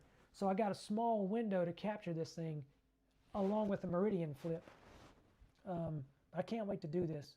But with the C14, it is like the best thing I've got so far. But the one thing I've noticed is that if you use this particular telescope right now that we're using, R4, is the OCAL H2. This is the OCAL H2 8-inch hyperbolic imaging Newtonian. It's a f2.72, and it's a focal length of about 560 millimeters. This is OCAL's, I think this is our only telescope, but me and Nico Carver, we both did a review on this scope a few months back. It's a very expensive imaging Newtonian. It's a fiberglass frame, so to speak, but it's very nice. It's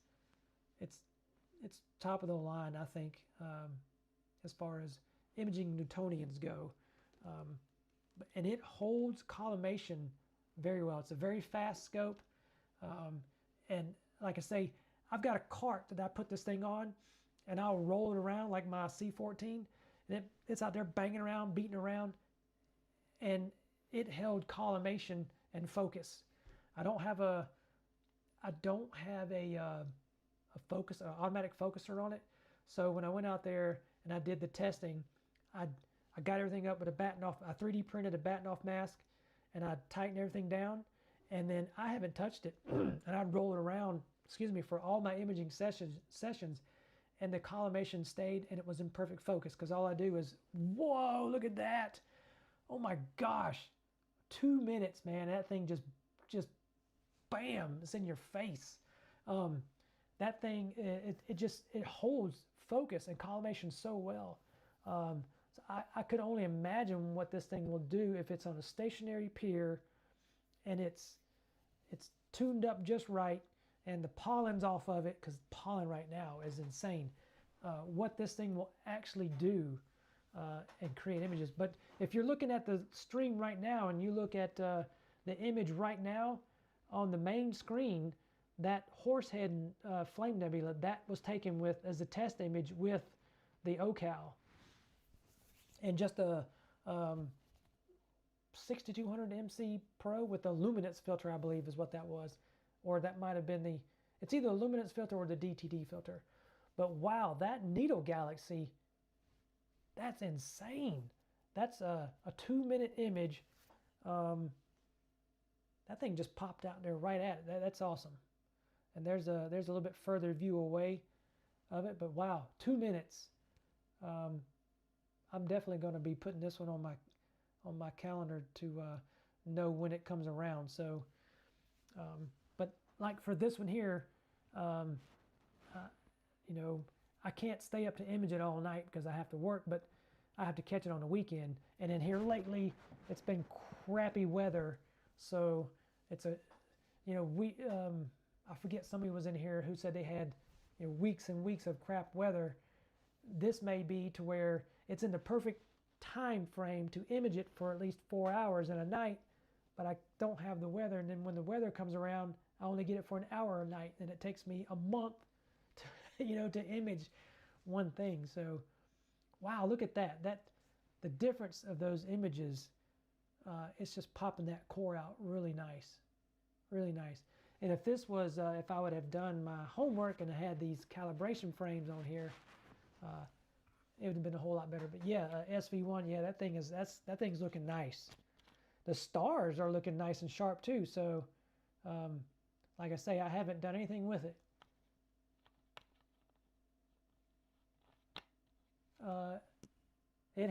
This has a faint IFN cloud around it. No, I didn't know that. So, I'm glad you said that, because that makes me want to set up my Rokinon 135 and do some really wide field around it, because I can put the Rokinon 135 set up on top and piggyback this one, put it on the big mount. It won't, well, yeah, this mount will hold it. Okay, just we got to finish this up. We've got let's do 3 more images. That'll give us 6 minutes, and then I gotta head off to bed. Gotta work tomorrow. But wow, let's see here. You need to put it fully automated. I do. We are going to get a roll-off roof observatory sometime in the future, but I got a lot of trees and a lot of other projects I got to get done before I can get that thing in here. But I can't wait to do that. Yes, because it'd be a lot easier than rolling my 14 out. I got the 11-inch RASA sitting here behind me. I got to get all that stuff mounted up, and each one of those plays a vital role in sky surveying that I want to do, and do some asteroid surveys and stuff. But we've got to start tuning this down. We may have to tune it down to 4 more minutes. We're going to turn this off because I do have to go to work. But thank you so much for pointing this out, the Needle Galaxy, for pointing it out tonight, because that I didn't realize that it was going to be above the trees. But wow, that is amazing. So thank you so much for stopping by. I'm just going to finish up here while this 90 seconds more, this next image comes through. And then, wow, that is pretty cool. So we got 80 seconds left for another image, and then we're going to turn this off. But thank you so much for stopping by. Looks like yes, this is UJJ. I'm sorry I can't pronounce your handle there. But yes, it is the Needle Galaxy. This is really cool. Didn't expect to see this one above the tree line yet, so that's pretty cool. But we got about another 56 seconds left, and then we're going to have to terminate the stream because it is late. I do have to go to work. Wow, thank you so much for stopping by and hanging out. And please go back and watch the stream again and capture some of those cool targets that we saw that you didn't get to see. The Ghost of Cassiopeia, the Pac-Man, M51, M101. There was another one over there we did. It was about 6 or 7 images we saw. But also, the reason I say go back is put into the chat the things that you want to see for the next live stream and some ideas and some targets. We'll try to do some homework on trying to see if we can't get some images for those large cloud, the small cloud. We'll see what we can do there, and also that star. So we'll definitely look at that. But we got last image coming in now, so it should be loading up here. Your roll-off roof is crammed between your 2-story house and your neighbors. Wow. So just build a custom horizon in Nina. Oh yeah, and that's something I got to work on too, because I tried to do it in Stellarium, and I'm having a hard time with it because I have very little patience. But there you go. There's the last image there. So thank you so much for hanging out. Again, I appreciate each and every one of you for being here. Thank you so much. Don't forget to like the live stream, share it if you don't mind, and it'll push it out the algorithm, so it'll get seen, push our name out there. And if you want to see some cool images, go to starwalking.org. I just uploaded a lot of images there, and I got a few new videos out on my YouTube channel. So hopefully next week we'll do some solar imaging, and then maybe some more live streaming. But until next time, thank you so much. Clear skies, everyone. I appreciate each and every one of you for hanging out with me, and hopefully we'll catch you again on the live stream. But thank you so much, everyone. Thank you so much. We'll see you on the weeknights. Yeah. All right. Y'all have a good one, and we'll see you next time.